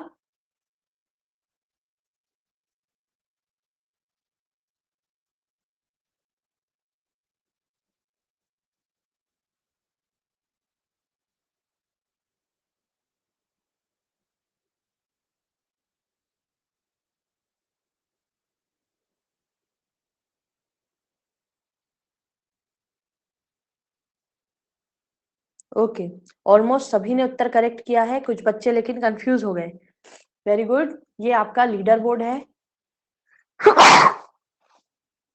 बच्चों इस प्रश्न का जो सही उत्तर होगा वो क्या होगा, भारत में सबसे बड़ा जो राज्य है भौगोलिक दृष्टि से वो कौन सा है? राजस्थान, है ना। राजस्थान का ज्योग्राफिकल एरिया सबसे बड़ा है। दूसरे स्थान पर जो ज्योग्राफिकल एरिया है वो है मध्य प्रदेश का, और तीसरे स्थान पर आता है महाराष्ट्र का। वाइल अगर आपसे पॉपुलेशन वाइज पूछा जाए, जनसंख्या की दृष्टि से पूछा जाए, तो हमारा जो उत्तर प्रदेश है जनसंख्या की दृष्टि से सबसे बड़ा राज्य माना जाता है संपूर्ण भारत का। ओके, तो इसमें कंफ्यूज मत होना, ध्यान रखना इन बातों का कि ज्योग्राफिकल यहाँ पर ज्योग्राफिकल एरिया वाइज पूछा है, ना कि आपसे पॉपुलेशन की दृष्टि से पूछा गया है। क्लियर? सभी को क्लियर? अच्छा, जितने भी लोग एक्टिव होके टेस्ट दे रहे हैं यहाँ पर एक बार हैंड्स अप करना या यस लिखना। ठीक है, जो एक्टिव होकर टेस्ट दे रहे हैं, ठीक है, ऐसा तो नहीं है सिर्फ खाली ज्वाइन करके बैठ गए हैं, कोई बात नहीं, जाने दो जो चल रहा है। देखो, लीडर बोर्ड में आओ या नहीं आओ, लेकिन क्या करना है बेटा, टेस्ट जो है उसका अटेम्प्ट जरूर करना है। ठीक, यहाँ पर लीडर बोर्ड में आने से कुछ फर्क नहीं पड़ता, आप अपना भले ही पूरा 15 सेकंड का टाइम लो, लेकिन आंसर जरूर करो। ओके, ये आंसर करने से ही क्या होगा, यहाँ पर आप लोगों को अपनी तैयारी पता चलेगी, कहाँ हम स्टैंड कर रहे हैं, कितने लोग हैं जिनकी एक्यूरेसी बहुत अच्छी है, मुझे कहाँ पर अब आगे बढ़ना है। ठीक, चलिए अगला प्रश्न देख लेते हैं। अगला क्वेश्चन ये रहा, central highlands of Indian peninsula block are formed of. जो हमारे सेंट्रल हाईलैंड्स हैं, ठीक, सेंट्रल हाईलैंड्स जो हैं ये किस प्रकार की चट्टानों से बने हैं? Sedimentary and metamorphic rocks, igneous and sedimentary rocks, igneous and metamorphic rocks या सेडिमेंट्री रॉक्स। कौन कौन सी यहाँ पर चट्टानों के द्वारा बनकर तैयार हुए हैं हमारे सेंट्रल हाईलैंड प्लेट्यू वाला रीजन? ठीक, इसका उत्तर दीजिए।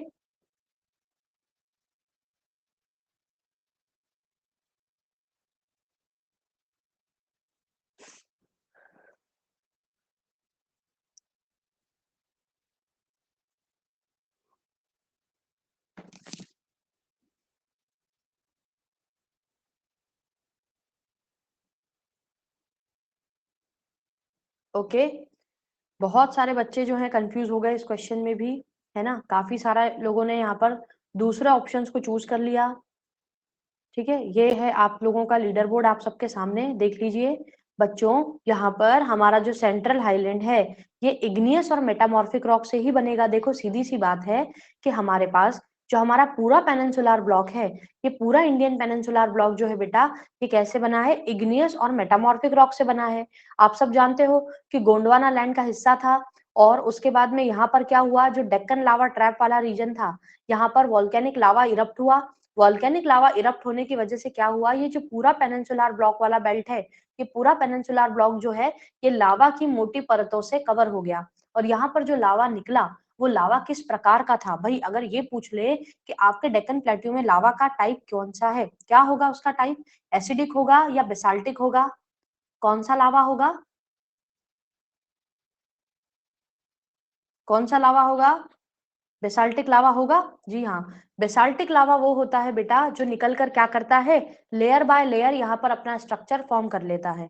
और वहीं पर अगर हम एसिडिक लावा की बात करते हैं, तो एसिडिक लावा वो होता है जिससे क्या होता है, यहाँ पर रेत की तरह ये निकलकर बॉम्ब ब्लास्ट या एक्सप्लोजिव एक एक्सप्लोजन की तरह यहाँ से लावा जब निकलता है, तो उसे हम क्या कहते हैं? एसिडिक लावा कहते हैं। और बेसाल्टिक लावा जो होता है ये पतला होता है, विस्कोसिटी इसकी जो होती है वो ज्यादा होती है, मतलब सॉरी विस्कोसिटी कम होती है, तरल पदार्थ की तरह बहता है और जम जाता है। तो पूरे डेक्कन प्लेट्यू रीजन में, डेक्कन ट्रैप में ये जमा हुआ है, और इसी की वजह से सेंट्रल हाईलैंड वाला जो पार्ट है वो पेनिनसुलर का एक एक्सटेंडेड पार्ट है, और इसमें भी इग्नियस और मेटामॉर्फिक रॉक देखने को मिलती है। प्लीज कंफ्यूज मत होना, बहुत लोग ने गलत आंसर कर दिया, 55% बच्चे गलत हैं। ठीक, चलो अगला क्वेश्चन देखिए। अगला क्वेश्चन, इंडियन ओशनिस्ट डिस्कवर्ड। ये बड़ा ही अच्छा क्वेश्चन है, बहुत न्यूज में था, बहुत बहस हुई थी इस पे। Indian oceanist discovered a high mountain with a height of 1505 meters at the bottom of Arabian Sea about 455 kilometer west southwest from Bombay. The mountain is called। हाल ही में मुंबई में यहाँ पर एक ये नया पर्वत जो है इसका जन्म हुआ है, समुद्र के अंदर लोकेटेड है, इसकी इसे क्या नाम दिया गया है? ठीक है, आप में से बहुत सारे बच्चों को पता भी होगा ये, है ना, क्या नाम दिया गया है भाई इस माउंटेन को?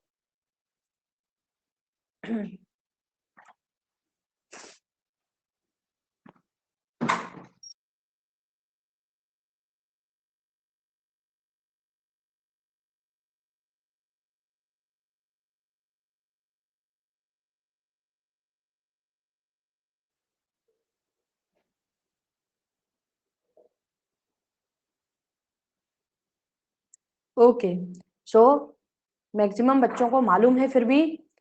जी हाँ, ये आप सभी का लीडर बोर्ड है बच्चों, ये आप लोग देख लीजिए। जी हाँ, इसका जो नाम है बेटा वो है रमण सागर माउंटेन। याद रखना, मुंबई का जो कोस्टल एरिया है अरेबियन सी में, अभी हाल ही में कुछ समय पहले यहाँ पर रमन सागर माउंटेन जो है इसकी खोज की गई है। ये क्या है? अरेबियन सी के अंदर स्थित एक सी माउंट है। मैंने आप लोगों को सी माउंट, गुयोट्स, अबैसल प्लेन्स, अबैसल हिल ये सब पढ़ाया था। तो एक प्रकार से ये क्या है बेटा? ये एक अबैसल हिल है, समुद्र के अंदर लोकेटेड। ये क्या है? एक माउंटेन है, ठीक है, जिसे हम रमण सागर माउंटेन के नाम से जानते हैं। ओके, क्लियर है सभी को? रमण सागर माउंटेन याद रखेंगे। ये कहाँ पर मिला है? अरेबियन सी में मिला है, मुंबई के कोस्टल एरिया के पास में इसकी खोज हुई है। ठीक, चलिए, तो ये हमारे भारत का एक यहाँ पर क्या है आपका ओशनिक माउंटेन बनकर तैयार हो गया है रमन सागर अब। ओके, अगला क्वेश्चन देखो, यहाँ पर पाक स्ट्रेट इज, एक सेकंड बच्चों, 2 मिनट रुकना।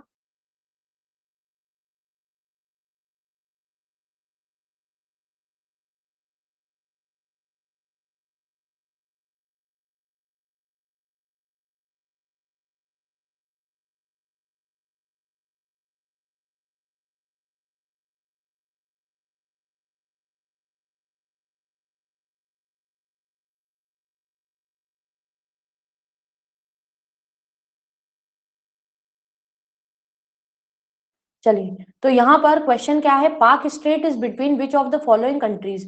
पाक स्टेट आप लोगों को पता होगा, बहुत ही आसान सा क्वेश्चन है, आराम से आंसर कर सकते हैं। आंसर देते हैं बेटा तुम्हारे प्रश्न का, ठीक है मंजू, रुकना।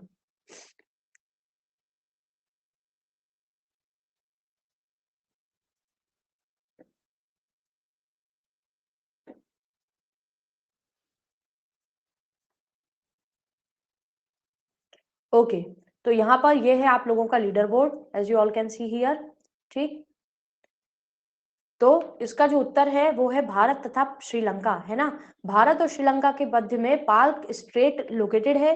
ये पाल्क स्ट्रेट जो है ये नैरो पैसेज ऑफ वाटर है। यहाँ से जो मीडियम साइज के यहाँ पर कार्गोज होते हैं वो गुजर सकते हैं।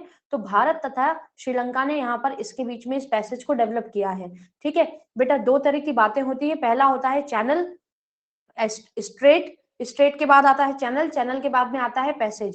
स्ट्रेट सबसे बड़ा होता है, जैसे strait of Hormuz, strait of Malacca. उसके बाद में दूसरा आता है हमारे पास में दूसरे नंबर पर चैनल। तो चैनल जो होता है वो कंपैरेटिवली दो छोटे लैंडमास के बीच में, एक कंट्री या एक आइलैंड के बीच में होता है, या दो आइलैंड्स के बीच में होता है।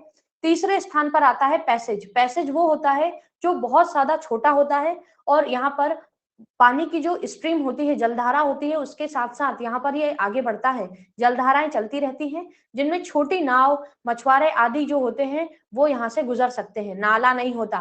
ठीक, तो यहाँ पर उसे हम क्या कहते हैं? पैसेज कहते हैं। पैसेज जनरली आइलैंड्स के मध्य में ही होता है, बड़े लैंड मासेस के बीच में नहीं होता। तो सबसे पहले स्ट्रेट होता है, स्ट्रेट के बाद चैनल होता है, और चैनल के बाद में होता है पैसेज। ओके, ठीक। ओके मंजू, आपका प्रश्न है मैम आप सिर्फ ज्योग्राफी पढ़ाती है? नहीं, हम डिजास्टर मैनेजमेंट पढ़ाते हैं, एनवायरमेंटल साइंस पढ़ाते हैं, इंटरनेशनल, यहाँ पर इंटरनेशनल अफेयर्स भी पढ़ाते हैं। उसके बाद में तुम्हारा एमपीजीएस, मध्य प्रदेश का जो जीएस है, एमपीजीएस के लिए वो मध्य प्रदेश सामान्य ज्ञान वो भी पढ़ा देते हैं। ठीक, अगर वो कोई एमपीपीएससी वाला हो उसके लिए। और दूसरी बात बेटा, हम हिस्ट्री भी पढ़ाते हैं, ठीक है ना। चलो, इसके बाद अब आगे चलते हैं। ठीक, लेकिन दिक्कत क्या है कि यहाँ पर या तो बाइलिंगुअल पढ़ा पाते हैं या इंग्लिश मीडियम, एकदम कंप्लीट कोर हिंदी मीडियम का कोर्स अभी तक बनाया नहीं है, कोशिश करेंगे। ठीक है, हाँ, प्लस पे हमारा क्लास चल रहा है। हाँ, हिस्ट्री भी हम पढ़ाते हैं, ठीक है, लेकिन हम बताते नहीं। चलो, अब यहाँ पर प्लस पे क्लास चल रहा है। जी हाँ, प्लस पे हमारा क्लास चल रहा है बेटा। प्लस पे हमारा इंडियन ज्योग्राफी का जो कोर्स है वो चल रहा है। ठीक है, तो यहाँ पर इंडियन ज्योग्राफी वाला जो पार्ट है वो हम पढ़ा रहे हैं, और उसमें आप यहाँ पर क्या कर सकते हो? ज्वाइन कर सकते हो क्लासेस को। ठीक है, और इसके बाद फिजिकल ज्योग्राफी हम 1 दिसंबर से शुरू करेंगे। ठीक है ना, हाँ, करा देंगे करा देंगे। ठीक है, चलो आगे चलो। ठीक है, होता सब है लेकिन बताने का नहीं। ठीक, आगे चलो। अगला क्वेश्चन है हमारे पास में, the places अलवाय, Koyna and Korba. ठीक, यहाँ पर अलवाय, कोयना और कोरबा नामक के जो स्थान है वो कहाँ पर स्थित हैं और किससे संबंधित हैं? ठीक है, आप आराम से बता सकते हो। कोयना और कोरबा के बारे में पूछ लिया है, तो कौन सी इंडस्ट्रीज बहुत ज्यादा प्रसिद्ध है, हमने लिखवाया भी है, नालको, बालको, टालको, हिंडालको। ठीक है, क्या होगा उत्तर?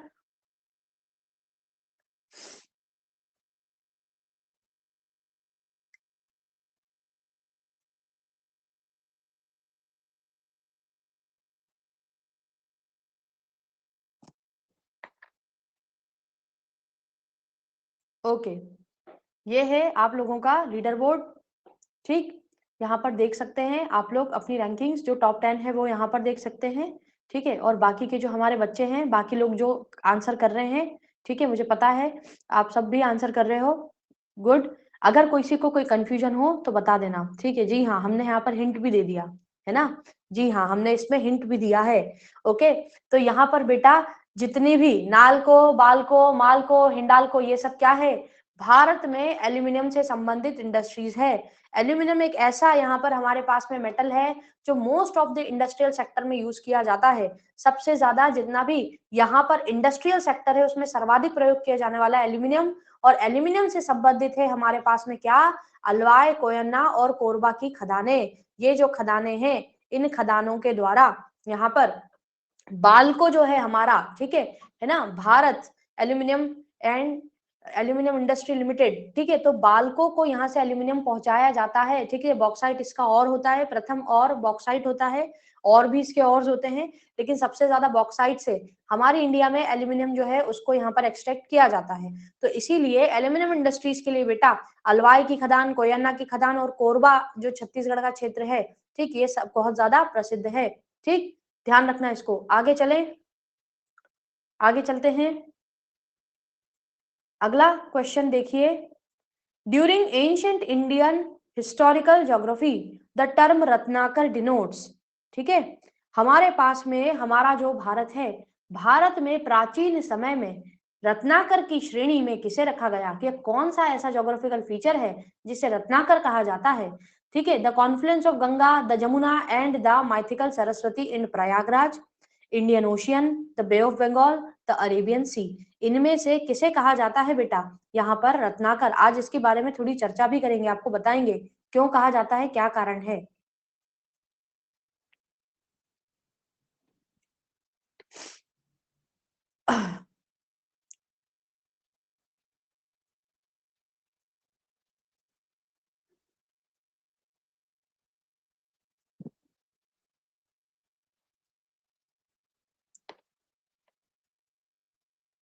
ओके,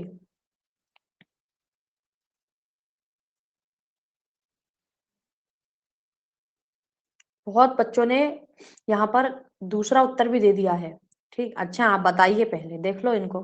ठीक, ये आप लोगों का लीडर बोर्ड है। ओके, ठीक, देखिए यहाँ पर हमारे एंशियंट इंडिया में, प्राचीन भारत में रत्नाकर नाम से संबोधित किया जाता था हमारे इंडियन ओशियन को। ओके, क्यों किया जाता था, हमसे बात करनी है। ठीक है अभिजीत, कर सकते हो, टेलीग्राम पे भी तुम हमको मैसेज कर सकते हो, और व्हाट्सएप पे हमारा जो ग्रुप है वो भी ज्वाइन कर सकते हो, अगर हमारी रेगुलर क्लासेस करना है। अगर आपने ज्वाइन कर रखा है तो वहां आप मैसेज कर दीजिए, हम आपका आंसर जरूर करेंगे। ठीक है, तो व्हाट्सएप पे भी डायरेक्टली मैसेज कर सकते हो। ठीक, तो वहां पर भी हम आपसे बात कर सकते हैं, एग्जाम से रिलेटेड, क्वेश्चन से रिलेटेड, कुछ भी। और अगर यहाँ पर फोन पे बात करना चाहते हो तो वो सुविधा भी है। ठीक है ओके, हैंड आउट किए हैं, हैंड आउट में बात करेंगे, रुकिए 2 मिनट। ठीक, 2 मिनट रुको। अभी एंशियंट इंडिया में रत्नाकर हम इंडियन ओशन को क्यों कहते थे, ठीक है, थोड़ा वेट करो अभिजीत, रुको।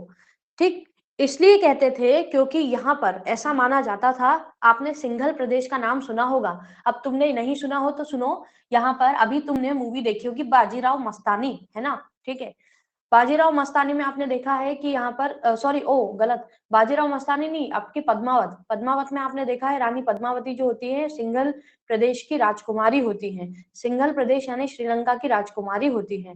और होता क्या है, स्टोरी कहाँ से शुरू होती है, कि राजा जो होते हैं, ठीक है, उनकी जो यहाँ पर बड़ी रानी सा होती है, उनका जो हार होता है वो गुम जाता है।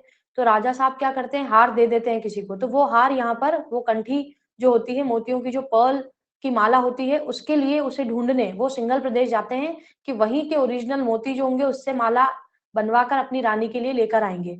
लेकिन होता क्या है ना, बॉलीवुड मूवीज वो तो खैर सही कह रहे हो, ठीक है, लेकिन हम पृष्ठभूमि बता रहे हैं कि यहाँ अगर तुम्हें याद हो, तुमने मूवी देखी हो चुपके से, तो आपको पता होगा। तो इसी के चलते क्या होता है, सब यहाँ पर जो है राजा साहब क्या करते हैं, मोती की माला तो नहीं लाते और रानी ले आते हैं, लो बताओ। ठीक, तो अब यहाँ पर क्या है, सिंघल प्रदेश यानी कि बेटा श्रीलंका और इंडिया के बीच का जो पार्ट है, इस बीच वाले रीजन में बहुत ज्यादा जेम्स एंड ज्वेल्स पाए जाते थे।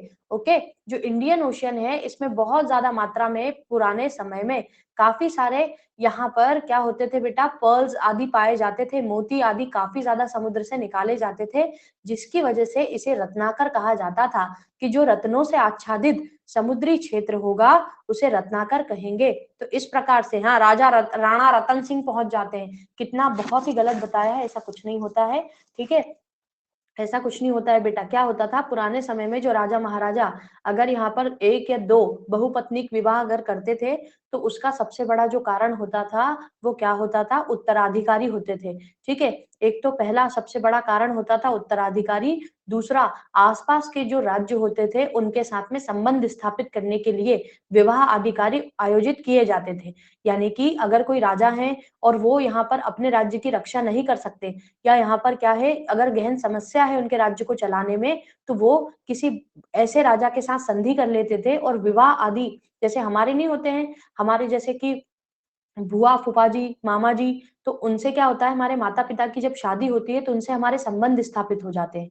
फिर क्या होता है, कहीं पर भी तुम्हारा लड़ाई झगड़ा हो रहा हो, ठीक है, तुमने कहीं गुंडागर्दी की हो, तो क्या होगा, मामा जी के लड़के को फोन किया, 4 गुंडे लेके आ जाएगा वो, है ना। हमारा मामा का बेटा जो है वो एबीवीपी में है, अभी आ जाएगा वो 4 लोगों को लेके, है ना, बंदे लोग के लेके आ, सबको कॉल कर दे, बंदे लोग को लेके आ, तो क्या होगा, सब बंदे लोग आ जाएंगे आपके। तो एक तरह से क्या होता है, इसी प्रकार से यहाँ पर आपको, यहाँ पर पुराने समय में भी बेटा इसीलिए यहाँ पर एक या दो पत्नी विवाह होते थे राजा महाराजाओं के। ठीक, इसके बाद अब दूसरी बात आते हैं हमारे पास में, नेक्स्ट क्या, इसीलिए जो इंडियन ओशन है उसको रत्नाकर की श्रेणी में रखा गया है। हम्म मलिक मोहम्मद जाइए क्या है, पद्मावत पढ़ा है तुमने, बहुत अच्छी बात है। ठीक है, और थोड़े क्वेश्चन है पंकज, चिंता मत करो, थोड़े ही क्वेश्चन बचे हैं। ठीक, जी हाँ, जायसी, मलिक मोहम्मद जायसी, ठीक है, मोहम्मद जायसी के द्वारा लिखा गया है ना पद्मावत ग्रंथ। ठीक है, ओके, आगे चलते हैं हिस्ट्री में। जी हाँ, ठीक, इसके बाद आगे चलते हैं, इसमें बहुत बहुत मैनिपुलेशन है बेटा हिस्ट्री में। तो अगला क्वेश्चन है, saddle peak is the highest peak of Andaman and Nicobar island, is located in, saddle peak यहाँ पर कौन से पर्टिकुलर निकोबार आइलैंड ग्रुप में स्थित है, अंडमान या निकोबार के कौन से आइलैंड में सैडल पीक है, आंसर करो इसको।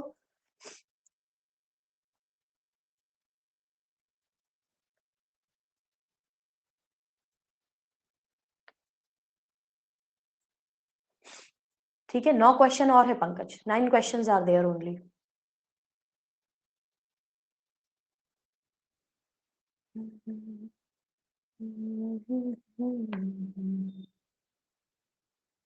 ओके, ये आप लोगों का है लीडर बोर्ड, ठीक है, यहाँ पर हमने शेयर कर दिया है, देख लीजिए बेटा। यहाँ पर इसका जो करेक्ट आंसर होगा, सैडल पीक कहाँ पर आता है, नॉर्थ अंडमान में, है ना।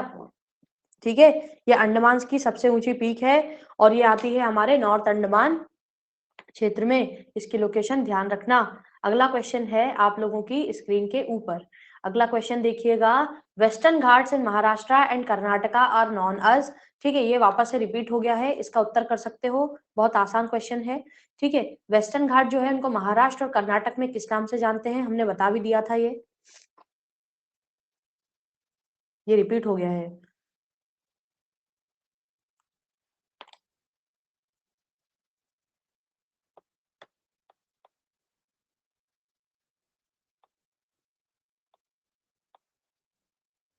ओके, ये है आप लोगों का लीडर बोर्ड। जी हाँ, ये केबीसी क्वेश्चन, ठीक है ना। तो यहाँ पर जो इसका उत्तर होगा वो क्या है, इसका जो करेक्ट आंसर है वो है आपका सह्याद्री। ठीक है, यहाँ पर वेस्टर्न घाट्स को महाराष्ट्र और कर्नाटक में सह्याद्री के नाम से जाना जाता है। ठीक, ओके, हैंडआउट्स में नहीं हो तुम अभिजीत, लास्ट में बात करते हैं बेटा, लास्ट का जो टाइम होगा उसमें हम आपसे बात करेंगे। इसके पहले यहाँ पर हम आप लोगों को एक इम्पॉर्टेंट नोटिफिकेशन दे देते हैं, बता देते हैं। अभी 10:30 पे टेस्ट खत्म हो जाएगा। 11 AM पे आप लोगों का क्या है, वाईटी सेशन है। आज का जो वाईटी सेशन है ये बहुत ज्यादा मोस्ट अवेटेड था, आप लोग इसका वेट कर रहे थे। इसमें हम पढ़ाएंगे बेटा इंपॉर्टेंट पासेस ऑफ इंडिया, ठीक है, important passes of India, Bharat के जो प्रमुख दर्रे हैं उनके बारे में आज हम आपको सारी जानकारी दे देंगे विथ डायग्राम। यहाँ पर आपको भारत के सारे पासेस करवा देंगे कंप्लीट, ठीक। तो यहां से आप क्या कर सकते हो, ये पासेस वाला जो यूट्यूब सेशन है इसको ज्वाइन कर सकते हो। 11 बजे शुरू हो जाएगा, अपना कुछ भी काम करते रहना और इसको देखते रहना, ठीक है। ओके, तो ये यूट्यूब सेशन जो है 11 बजे शुरू होगा, आधे घंटे का ब्रेक है, आधे घंटे में आराम से चाय नाश्ता कर लीजिए, ओके, कॉफी पी लीजिए, जो भी करना है करके, और 11 बजे ज्वाइन कर लेना, ठीक है।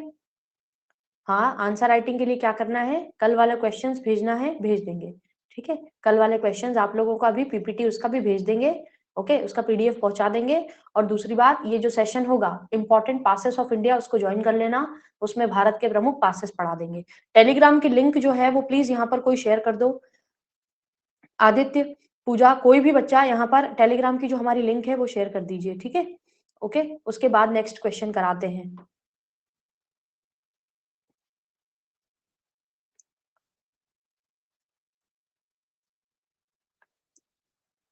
हाँ आदित्य, यहाँ पर लिंक शेयर कर दो, फिर अगले क्वेश्चन पे चलते हैं।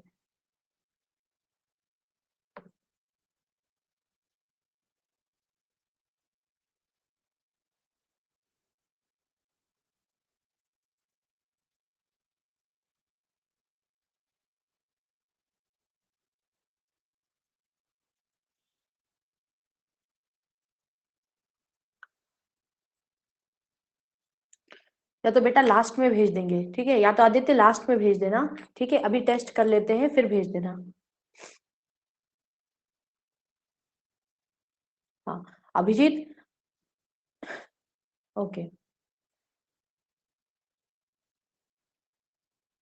हम लास्ट में कनेक्ट करेंगे बेटा, ठीक है। अभिजीत आपने हैंड रेज किया है, थोड़ा सा आप वेट करना, हम लास्ट में कनेक्ट कर लेंगे। पंकज तुम आराम से यहाँ पर क्या करो, तुम आराम से अपना जलपान करना बेटा, 10:30 पे अभी टेस्ट खत्म हो जाएगा, आधे घंटे में तुम्हारा जलपान नहीं होएगा, आधे घंटे में जलपान हो जाएगा कि नहीं हो पाएगा, आधे घंटे में कर लीजिए। आप जलपान करते हुए भी कर सकते हैं यूट्यूब सेशन को, यूट्यूब सेशन में कोई दिक्कत नहीं आएगी बेटा, उसका टाइम फिक्स हो जाता है, हम क्या करें, टीम फिक्स कर देती है, समझो, है ना, टीम ने फिट कर दिया उसको 11 बजे, तो वो लेना ही पड़ेगा हमको, ठीक है, भले ही हमारे जलपान हो या नहीं हो ठीक है। तो आप आराम से एक काम करो, आधे घंटे का ही ब्रेक ले लो, जलपान करते हुए आप यूट्यूब सेशन अटेंड कर लेना, ठीक। ये टेलीग्राम का लिंक है, थैंक यू बेटा, ठीक है, जिससे आप क्या कर सकते हैं, ज्वाइन कर सकते हैं, थैंक यू आदित्य। चलो अगले प्रश्न पर चलें। Which one of the following coast of India is located between Krishna Delta and Cape Comorin? Krishna delta और केप कैमोरिन के मध्य में इनमें से कौन सा ऐसा यहाँ पर कोस्ट है जो लोकेटेड है, ठीक है, इसका उत्तर करिएगा, कौन सा कोस्ट लोकेटेड है।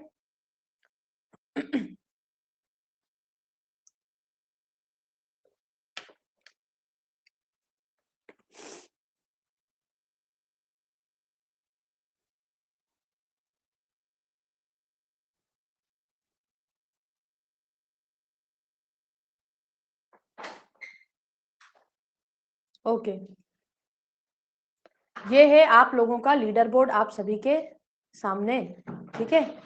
हाँ, तो ये हमारे पास में लीडर बोर्ड है, इसका जो करेक्ट आंसर होगा, देखो कृष्णा नदी का डेल्टा और केप कैमोरिन सबसे सदर्न मोस्ट हमसे यहाँ पर कोस्टल एरिया पूछा है, तो आंसर होगा हमारे पास में कोरोमंडल कोस्टल एरिया, ओके। क्या आदित्य, अच्छा माय प्लेजर, ओके, ठीक है। तो ये है हमारे पास में इसका आंसर, नॉर्दर्न सरकार क्यों नहीं, ठीक है। अभिजीत यहाँ पर बेटा देखो, ये हमारे पास में मान लो ईस्टर्न कोस्टल प्लेन्स है, ईस्टर्न कोस्टल प्लेन्स को आप 3 भागों में डिवाइड करते हैं, ठीक है, 3 भागों में डिवाइड करते हैं। सबसे ऊपर वाला जो भाग है यानी कि आपका पश्चिम बंगाल और उड़ीसा के जो कोस्टल एरियाज है, इसको किस नाम से जानते हैं बताइए भाई सब लोग, कौन से पार्ट के नाम से जानते हैं इसको हम, सभी लोगों को ये हमने ऑलरेडी पढ़ाया हुआ है? नहीं बेटा, नॉर्दर्न सरकार के ऊपर कौन सा आता है? उत्कल प्लेन्स। बहुत बढ़िया चंदन, ये जो प्लेन्स हैं इनको हम क्या कहते हैं बेटा? इनको हम उत्कल प्लेन्स के नाम से जानते हैं। उत्कल प्लेन्स जो हैं वो कहाँ आते हैं? पश्चिम बंगाल और उड़ीसा के मध्य में आते हैं। फिर उड़ीसा से आंध्र प्रदेश के बीच में हमारे पास में आता है नॉर्दर्न सरकार। क्या आता है बेटा? नॉर्दर्न सरकार। ये याद रखना, बीच वाला जो भाग है उसे नॉर्दर्न सरकार कहते हैं, जो उड़ीसा तथा यहाँ पर आंध्रा के बीच में आता है। फिर आंध्र प्रदेश से लेकर तमिलनाडु का जो पूरा कोस्टल एरिया है उसे हम क्या कहते हैं? उसे कहते हैं कोरोमंडल कोस्टल एरिया। ठीक है, कोरोमंडल कोस्टल एरिया। अब दूसरी बात, सबसे पहले ये याद रखना, गोदावरी नदी जो है वो नॉर्दर्न सरकार से होते हुए बहती है। उत्कल प्लेन में महानदी और सुवर्ण रेखा नदी बहती है। इसके बाद गोदावरी के बाद कृष्णा नदी जो है बेटा वो नॉर्दर्न सरकार के यहाँ पर सदर्न पार्ट से बहती है। और गोदावरी कृष्णा के बाद जो कावेरी नदी है आपकी, वो कावेरी नदी यहाँ पर क्या करती है? वो यहाँ पर कोरोमंडल कोस्ट से होते हुए बहती है। तो अब देखो ये कृष्णा नदी क्या करती है, जब ये अपना डेल्टा बनाएगी तो ये क्या करेगी? ये अपना डेल्टा बनाएगी पूरा का पूरा कोरोमंडल क्षेत्र में, क्योंकि आप जानते हो ना कि कृष्णा नदी जो है ये आंध्र प्रदेश और तमिलनाडु का जो कोस्टल एरिया है वहां से जब ईस्टर्न घाट में जाती है तो अपना डेल्टा नीचे की ओर यहाँ पर बेटा पूरे तमिलनाडु और आंध्रा के मध्य में बनाती है। तो मेजर एरिया ये कोरोमंडल कोस्ट का कवर करती है। आया समझ में? कोरोमंडल कोस्टल एरिया को कृष्णा नदी का डेल्टा कवर करता है। तो वहां से लेकर केप कैमोरिन तक का पूरा जो भाग है वो इसके डेल्टा में आएगा कृष्णा नदी के। तो तमिलनाडु का मेजर पार्ट आएगा, तो तमिलनाडु खुद किस में आता है? कोरोमंडल कोस्टल एरिया में। तो इसलिए इसका उत्तर कोरोमंडल कोस्ट होगा। क्लियर अभिजीत? ठीक है, आपसे लास्ट में हम कनेक्ट कर लेंगे 5 मिनट के पहले। 5 मिनट पहले टेस्ट खत्म होगा, फिर कनेक्ट करेंगे बेटा। ओके, इसके पहले टेस्ट खत्म करा देते हैं, फिर कनेक्ट करते हैं। ओके, चलो अगला प्रश्न देखिए। अगला प्रश्न है हमारे पास में, Rajasthan receives very little rain because. Rajasthan में बहुत ही कम वर्षा होती है। भाई इसका सबसे बड़ा जो प्रमुख कारण है वो क्या है? यहाँ पर बहुत ज्यादा गर्मी पड़ती है। there is no water available and thus the winds remain dry। तीसरा है monsoon fails to reach this area, या फिर the winds do not come across any barrier to cause the necessary uplift to cool the winds। यानी कि यहाँ पर जो हवाएं होती है वो ठंडा करने के लिए उनको कोई बाधा या कोई बाधक यहाँ पर नहीं मिलता, जिसके चलते वो हवाएं नहीं ठहर पाती और आगे निकल जाती हैं। ठीक, क्या होगा इसका उत्तर?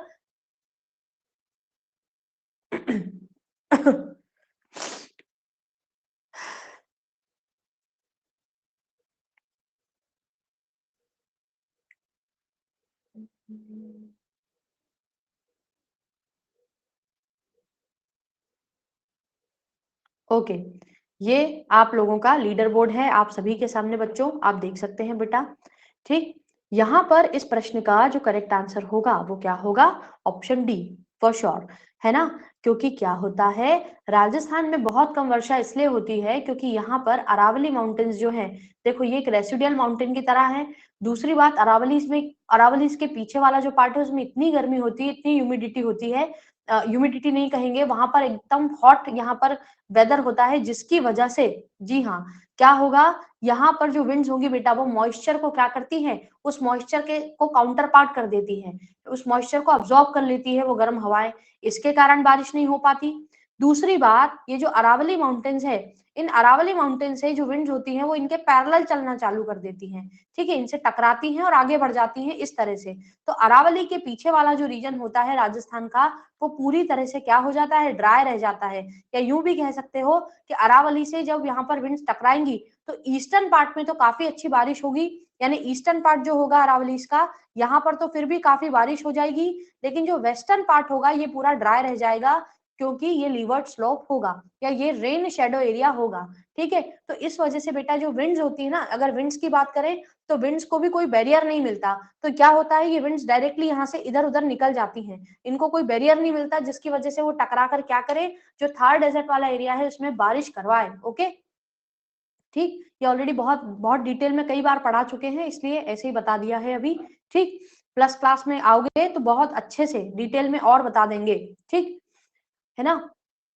अगर आगे अभी जब फिजिकल ज्योग्राफी पढ़ाएंगे उसमें इसको पूरा डिटेल में एक बार और समझा देंगे अगर नहीं समझ में आया हो, बाकी वैसे तो पता ही होगा सभी को, है ना। चलो अब इसके बाद अगला क्वेश्चन देखें। अगला क्वेश्चन है the pilgrims of Kailash Mansarovar have to pass through which pass to enter into Tibet. देखो हमें अगर कैलाश मानसरोवर की यात्रा करने जाना है तो इनमें से कौन सा ऐसा हमारे पास में पास होगा जिससे होते हुए हम यहाँ पर जा सकते हैं, कहा, कैलाश मानसरोवर की यात्रा करने के लिए। आंसर देना इसका, ठीक है, कौन सा यहाँ पर पास होगा।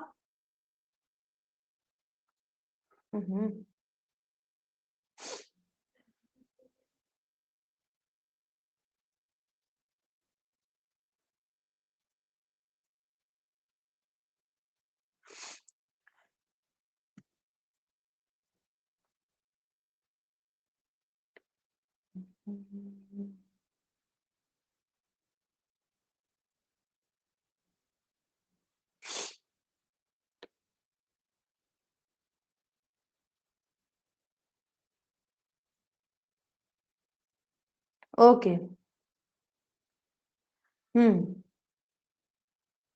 बोलो आदित्य। ये है आप लोगों का लीडर बोर्ड, ठीक है, यहाँ पर हमने लीडर बोर्ड शेयर कर दिया है।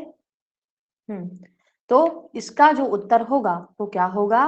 इसका उत्तर है बेटा खारदुंगला और लिपुलेख दोनों, ठीक। लेकिन खारदुंगला पास अभी हाल ही में, अभी आप लोगों ने कैलाश मानसरोवर की यहाँ पर न्यूज पढ़ी है बेटा, लिपुलेख भी इसका करेक्ट आंसर है। पहले हम हमेशा लिपुलेख का यूज करते थे, लेकिन अभी हाल ही में तुम करंट अफेयर्स की न्यूज पढ़ना, इसीलिए ये क्वेश्चन दिया है, ठीक। यहाँ पर खारदुंगला पास का अब लेटेस्ट डेवलपमेंट किया जा रहा है। मैंने अभी एक न्यूज बताई थी कि पहले हम लोग लिपुलेख दर्रे का यूज करते थे, माना, नीति, लिपुलेख, ये 3 दर्रे थे उत्तराखंड के, लेकिन अभी एट प्रेजेंट खारदुंगला पास से डायरेक्टली कैलाश मानसरोवर को कनेक्ट करने के लिए रोड से कनेक्टिविटी बनाई जा रही है। इसकी न्यूज पढ़ना, 2024 तक यहाँ पर कैलाश मानसरोवर यात्रा जाने के लिए रास्ता बनकर तैयार हो जाएगा और उसके लिए खारदुंगला पास का यहाँ पर प्रयोग होगा, ठीक है बेटा। खारदुंगला पास से होते हुए रास्ता भी बनाया है, ठीक है आदित्य, ओके। हाँ, लिपुलेख उत्तराखंड और खारदुंगला लद्दाख, ठीक। तो खारदुंगला पास से रास्ता बनाया गया है, इसलिए इसको ध्यान में रखना, ये अभी न्यूज में आया है इसलिए, ठीक। और दूसरा, ये पहले से हम किसको प्रयोग कर रहे हैं, लिपुलेख को, तो दोनों पासेस याद रखना, ठीक है। इसको स्किप कर देंगे इस क्वेश्चन को, दोनों पासेस को ध्यान रखना। लिपुलेख का प्रयोग हम उत्तराखंड से डायरेक्ट कनेक्टिविटी के लिए करते हैं और खारदुंगला का हम करते हैं अपर पार्ट से। याद रखना, खारदुंगला से अभी क्या हो रहा है, डायरेक्ट रोड बनाया जा रहा है कैलाश मानसरोवर के लिए, ओके। इसको पढ़ना, ये एक आर्टिकल आया है, कैलाश मानसरोवर की यात्रा के लिए खारदुंगला पास से सीधे सीधे रोड बनाया जा रहा है तिब्बत के लिए, ठीक। क्लियर, नोट कर लेना इसको, ओके। अगले क्वेश्चन पे चलते हैं। अगला क्वेश्चन, क्योंकि पिछली बार मैंने ये क्वेश्चन कराया था, मैंने लिपुलेख दर्रा कराया था, याद होगा, मैंने पिछली बार कराया था, याद है, मैंने खुद ही कराया था आपको, और वहां पर मैंने आपको लिपुलेख पास के बारे में बताया था, बताया था, बताया था नहीं बताया था, याद है किसी को। नहीं, दोनों ऑप्शन में नहीं रहेंगे गौरव, सीधे डायरेक्टली ये आएगा बेटा कि यहाँ पर रोड किससे बनाया गया है, तो खारदुंगला पास से, और दर्रा, उत्तराखंड का कौन सा दर्रा प्रयोग में आता है, तो आंसर होगा लिपुलेख, ओके। वैसे तो क्वेश्चन ये आता है कि उत्तराखंड में कौन कौन से पासेस लोकेटेड हैं, तो माना, नीति, लिपुलेख, ये तीनों दर्रों में से कोई भी एग्जाम में आ जाता है, और हमेशा से हम लिपुलेख दर्रे का प्रयोग करते थे, परंतु वहां पर वेदर कंडीशंस बहुत खराब हो जाती है, ठीक है, जिसकी वजह से खारदुंगला पास से डायरेक्टली अभी रोड बनाया जा रहा है, ओके, जिससे कनेक्टिविटी जो होगी कैलाश मानसरोवर की वो बहुत ज्यादा इजी हो जाएगी, ठीक। तो ये न्यूज का आर्टिकल था, इसलिए इसको ऐड कर लेना, ओके। चलो अगला प्रश्न देखें, which of the following mountain ranges in India are the oldest, इनमें से सबसे पुरानी माउंटेन कौन सी है भारत में स्थित।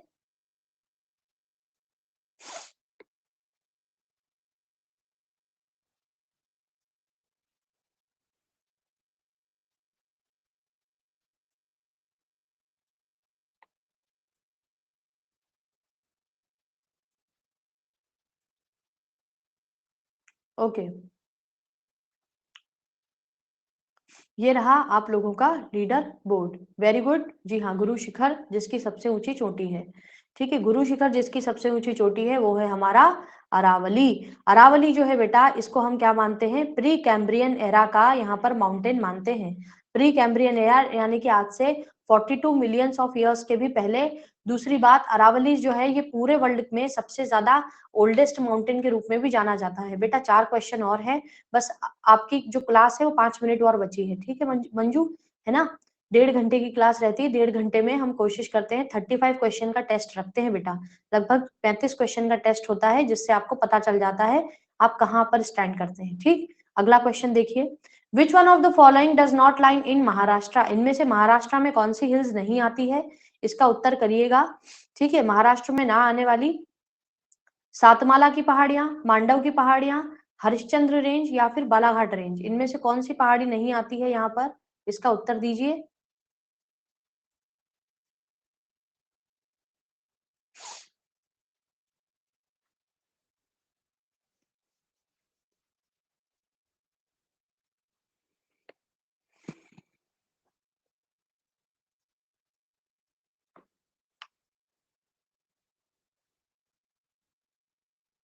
ये है आप लोगों का लीडर बोर्ड, स्क्रीन के सामने, स्क्रीन पर देखो, ये है leader board. Very good aspirants, ठीक है। इनमें से जो करेक्ट आंसर होगा वो क्या होगा? आंसर होगा मांडव की पहाड़ियां।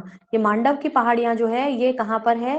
कहाँ पर है मांडव की पहाड़ियां? मैंने पढ़ाया है, बताया है, पिछली बार भी एक बार ये क्वेश्चन कराया था। सातमाला की पहाड़ियां बेटा महाराष्ट्र में आती हैं। हरिश्चंद्र की जो रेंज है ये इंपॉर्टेंट रेंज है जो महाराष्ट्र में है। और बालाघाट जो है, बालाघाट मध्य प्रदेश का सदर्न मोस्ट डिस्ट्रिक्ट है, ठीक है, साउथ में आने वाला डिस्ट्रिक्ट है। और ये कनेक्ट करता है किसको? महाराष्ट्र को, ठीक है। तो मध्य प्रदेश और महाराष्ट्र के बीच में बालाघाट की पहाड़ियां आती है, छोटी छोटी पहाड़ियां हैं बेटा। ये ज्यादातर बालाघाट को कवर करती है मध्य प्रदेश के, लेकिन कुछ पार्ट इसका आता है महाराष्ट्र में। यहाँ पर मांडव की जो पहाड़ियां, जी हाँ, ये गुजरात में आने वाली पहाड़ियां हैं, जो गिरी की पहाड़ियां इनके पास में स्थित है। तो मांडव की पहाड़ियां यहाँ पर महाराष्ट्र में नहीं आती है, बाउंड्री बनाती है लेकिन उसके अंदर नहीं आती है।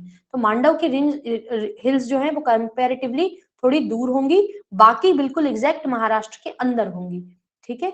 चलिए गौरव, क्लास का टाइम, क्लास का जो टाइम होता है, प्लस क्लास का पूछ रहे हो क्या? प्लस क्लास का जो टाइम है वो होता है हमारा 2:30 बजे, ठीक है। आपको प्लस क्लास में आप जाके देखोगे हमारे कोर्स में मिल जाएगा। दूसरा हमारा जो स्पेशल क्लास था आज का, ये 9 से 10:30 का, ठीक। चलिए अगला प्रश्न देखिए, विच of the following is not a multipurpose project involving more than one state in India? इनमें से ऐसा कौन सा मल्टीपर्पज प्रोजेक्ट है जो कि एक से ज्यादा स्टेट को अपने अंदर यहाँ पर मिलाए हुए नहीं है, जिसमें सिर्फ एक स्टेट लोकेटेड है और एक ही नदी पर स्थित है? अरे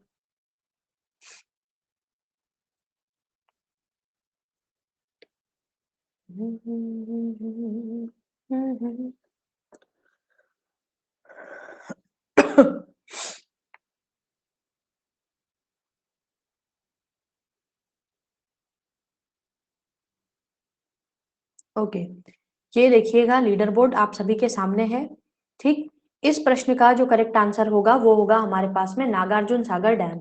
नागार्जुन सागर डैम जो है ये एकमात्र ऐसी भारत की परियोजना है जो इतना बड़ा मल्टीपर्पज प्रोजेक्ट, इतना बड़ा मल्टीपर्पज डैम होने के बावजूद भी यहाँ पर किसी भी पर्टिकुलर दूसरे स्टेट के साथ इसका पानी जो है वो शेयर नहीं किया जाता। कौन सी नदी पर बना है नागार्जुन सागर डैम?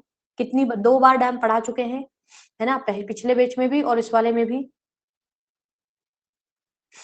कृष्णा नदी पर बना हुआ है, जी हाँ। कौन से स्टेट में बना हुआ है? कौन से स्टेट में लोकेटेड है? जो सोल इसका यहाँ पर पेरेंट स्टेट है, किसी और को ये पानी नहीं देता है। नागार्जुन सागर डैम ये आता है आपके आंध्रा में, आंध्र प्रदेश में स्थित ये डैम है, किसी को पानी नहीं देंगे, ठीक। चलिए अगला देखते हैं, है ना। अगला प्रश्न यहाँ पर हमारे पास क्या है? अगला प्रश्न है आपके पास में, deltas are formed where the shores are free of, ठीक है। रह गया है क्या? रह गया है, कोई बात नहीं, ठीक है। देखते हैं Aditya, deltas are formed where the shores are free of. Delta कहां पर बनता है? जहां, अच्छा इस बार रह गया है, लिखवा देंगे आदित्य, है ना बेटा। यहाँ पर डेल्टास जो होते हैं वो कौन, कहां पर हमारे पास में लोकेटेड होते हैं? लो टाइड पे, हार्ड रॉक्स पे, हाई टाइड्स पे या ट्रीज पे। मतलब डेल्टा जो है उन लेंगे जहां पर एरिया जो होगा वहां पर नहीं पाया जाएगा इनमें से क्या? स्पेशल क्लास नहीं दिखता बेटा, कोई बात नहीं, हम आज ट्राई करेंगे, टीम से बात करेंगे, ठीक। टीम से बात करेंगे बच्चे इस बारे में।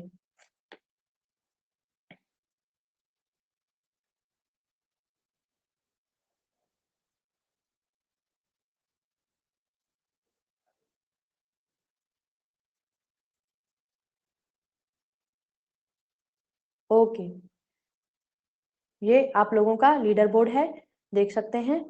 देखो, वेरी गुड। डेल्टा बेटा वही बनते हैं जहां पर आपकी सरफेस जो हो वो हार्ड रॉक से फ्री हो, कठोर चट्टानें जहां नहीं होंगी वहीं पर क्या होता है बेटा, यहाँ पर नदियां अपने एल्यूवियम्स को डिपॉजिट करती हैं और ये एल्यूवियम्स यहाँ पर क्या करते हैं, उस मिट्टी को इरोड करते हैं, सरफेस को इरोड करते हैं और इरोड करने के साथ साथ यहाँ पर वो आपका जो डेल्टा है उसका फॉर्मेशन होता है, ठीक है। और एल्यूवियम्स में फिर बहुत अच्छे से यहाँ पर कृषि भी की जाती है, तो हार्ड रॉक नहीं होने चाहिए तभी जाकर डेल्टा बनेंगे। अगला प्रश्न, which one of the following is not a part along the western coast of India. Western coast of India का पार्ट इनमें से कौन सा बंदरगाह नहीं है, न्योवा शेवा, मर्मगोवा, तूतीकोरिन या कोची। आंसर करिए।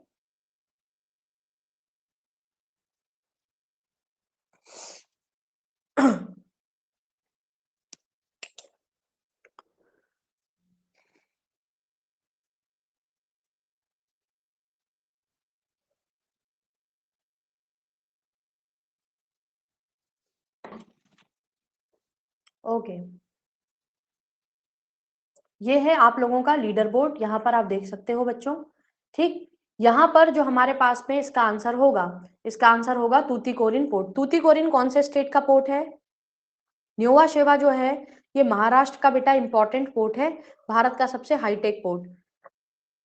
मर्मगोवा गोवा का स्थित यहाँ पर पोर्ट है, ठीक है, one of the important. Kochi port जो है ये हमारे पास में है केरला में स्थित। तो ये सब जो है ये तीनों कहाँ का पार्ट है, ये तीनों हमारे पास वेस्टर्न कोस्टल एरियाज का पार्ट है, वेस्टर्न कोस्टल प्लेन्स में आते हैं। और ये जो पोर्ट्स है इंपॉर्टेंट पोर्ट्स है वेस्टर्न कोस्टल प्लेन के, ठीक। और तूतीकोरिन आता है बेटा तमिलनाडु में, ये आता है कोरोमंडल कोस्ट के अंदर। और कोरोमंडल कोस्ट के अंदर आने के साथ साथ तूतीकोरिन पोर्ट जो है one of the most important यहाँ पर हमारे पास में वेस्टर्न कोस्टल प्लेन का पोर्ट है, ठीक। जी हाँ, ठीक। तो ये है हमारे पास में इंपॉर्टेंट क्वेश्चंस की आज की सीरीज, आज का टेस्ट यहीं पर समाप्त होता है।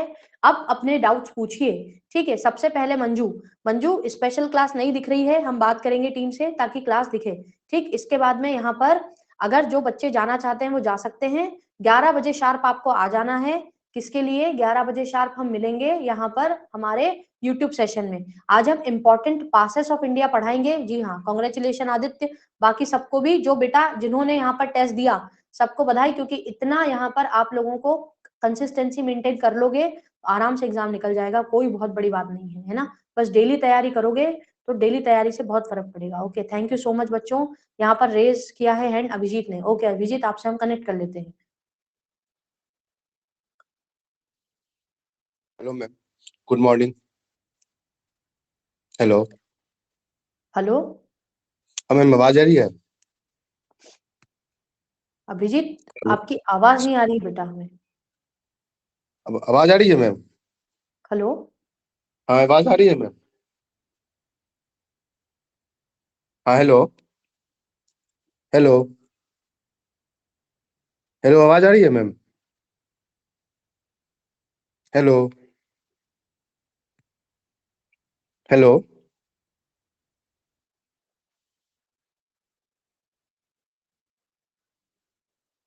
ओके अभिजीत, तुम्हारी ना आवाज नहीं आ रही है बेटा हमें, रुको।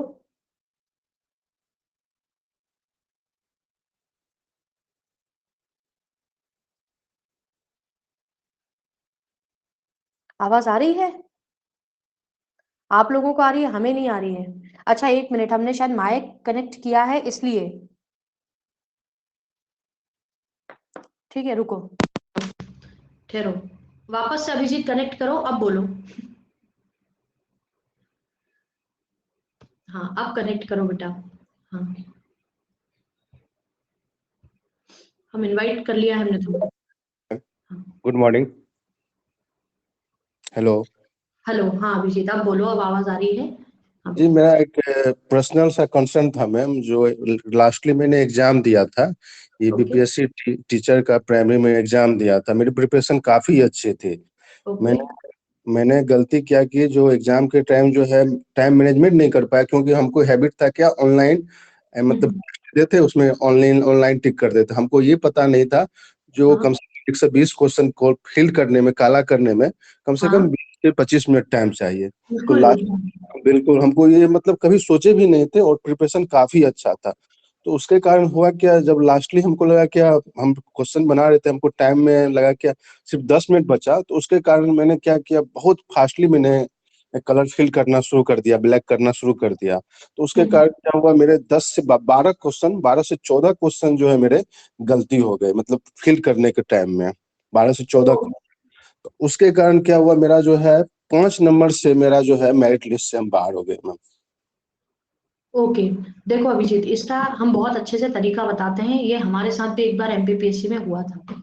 ठीक, क्या हुआ कि हमने भी पूरा समय अपना क्वेश्चंस पे लगा दिया और ओएमआर नहीं बन पाए। ठीक है, 2014 की बात है। इसके बाद हमने यहाँ पर इससे क्या सीख ली, क्या करना है अभिजीत, इसमें एक बहुत इंपॉर्टेंट यहाँ पर बात ध्यान रखो। पहली बात तो ये, जैसे अगर मान लीजिए अब आगे आने वाला 17 बीपीएससी का पेपर आप देते हो, ठीक, जिसमें 17 बीपीएससी का प्रीलिम्स का पेपर अगर आप देते हैं, उसका समय 12 से 2 बजे का होता है। तो आप जैसे यहाँ पर लगभग 2 महीने पहले से ये प्रैक्टिस चालू करिए। ये मेरा यूपीएससी का अनुभव है जो मैं बता रही हूँ, जिससे मेरे प्रीलिम्स निकले हैं 3-3 बार। देखो क्या करना होता है कि जो समय होता है 12 से 2 का, उसके बीच में ही आपको अब 1 से 1.5 महीने पहले से प्रैक्टिस करना शुरू करना होगा। सिर्फ और सिर्फ उसी टाइम स्लॉट में, चाहे दुनिया इधर की इधर हो जाए, उन 3 घंटा में हमको तो टेस्ट ही देना है। दूसरी बात, ऑफलाइन टेस्ट देना है, जिसमें आप क्या करिए, अगर परीक्षा ऑफलाइन है तो ऑफलाइन टेस्ट पर ही जाइए। आप मार्केट से पेपर्स खरीदिए। मार्केट में नंबर ऑफ सैंपल पेपर मिलते हैं, दुनिया भर की कोचिंगों के यहाँ पर पेपर मिलते हैं बेटा। वो पेपर खरीदिए, उन पेपर्स को ओएमआर शीट ले लीजिए जो बाजार में मिलती है, वो शीट खरीदिए और 12 से 2 के स्लॉट में ही वो टेस्ट 1 से 1.5 महीने पहले से देना शुरू करिए। सबसे अच्छा तरीका है। इससे 2 फायदे होते हैं। पहला ये कि आपको हैबिट हो जाती है, और दूसरा सबसे बड़ा फायदा जो हमने देखा है, 12 से 2 का जो टेस्ट का जो टाइम होगा, आपका दिमाग लोड नहीं लेगा, टेंशन नहीं होगी आपको, क्योंकि आपको 1.5 महीने से आदत है उस एक टाइम पर बैठकर टेस्ट देने की। तो आप जब एग्जाम वाले दिन भी वो टेस्ट दोगे तो आपके लिए नॉर्मल रहेगा, क्योंकि आप पहले से वो देते आ रहे हैं, तो आपके लिए वो हैबिचुअल होगा। समझ रहे हो मेरी बात को? क्योंकि बेटा हमारी जो बॉडी है, हमारा माइंड है, इसको ट्रेन हम जैसा करते हैं ये वैसा हो जाता है। ठीक है, ये 100% सत्य बात है। तो वो 3 घंटा आप इसके लिए ही डेडिकेटेड रखना। तो आपसे दोबारा किसी भी एग्जाम में ऐसा यहाँ पर गलती या ऐसा मतलब कोई चांस नहीं बनेगा। तो आराम से। और दूसरी बात अभिजीत, पहला पहला जो पर्टिकुलर 1 घंटा होता है, उसमें क्या करना है, क्वेश्चंस पढ़ना है, और जिनमें तुम बहुत श्योर हो उन पे टिक लगाते चलना है। क्वेश्चन पेपर में ही आंसर पर टिक लगाते चलिए और ओएमआर में उनको पहले भर भी दीजिए। ठीक, दूसरी रीडिंग जो आप करेंगे, दूसरी रीडिंग में उन क्वेश्चंस को देखिए जिनमें थोड़े से आप डाउट में रहते हैं। ठीक है, 2 बार में करके ओएमआर शीट भरना है। ओएमआर को कभी खाली नहीं छोड़ना है कि आखिरी में भरेंगे। ठीक, समझे? उसमें बहुत गलती होती है बेटा घबराहट में। आई होप यहाँ से आपको मदद मिलेगी, बिल्कुल मैम, है एक्चुअली ना? मैम इस गलती जो ऐसा गलती की है तो अपने आप को माफ नहीं कर पा रहे हैं, प्लस ऐसा गोल्डन अपॉर्चुनिटी था जो बिहार में 4 से 5 साल में वैकेंसी आती है ऐसी, एक वनडे बहुत। एग्जाम होता है ऐसे, मान लीजिए बीपीएससी तो जो सिविल सेवा होता है उसमें तो 3 फेज होता है, इसमें तो बहुत इजी था, हाँ, गोल्डन अपॉर्चुनिटी था मैम। अब तो मान के चलिए 4 साल 5 साल के बाद ही वैकेंसी आएगी, वो भी नहीं आएगी, कोई कहना नहीं है मैम। इस कोई कारण से बात मैं नहीं, देखो। काफी डिप्रेस्ड है मैम।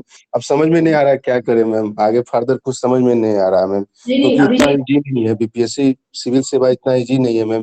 जो 3 फेज में एग्जाम होते हैं, फिर राइटिंग आंसर राइटिंग है, मान के चलिए मैम पीटी में कर भी लेते हैं तो ओहो, ये कनेक्ट डिस्कनेक्ट हो गया है, पता नहीं। हाँ,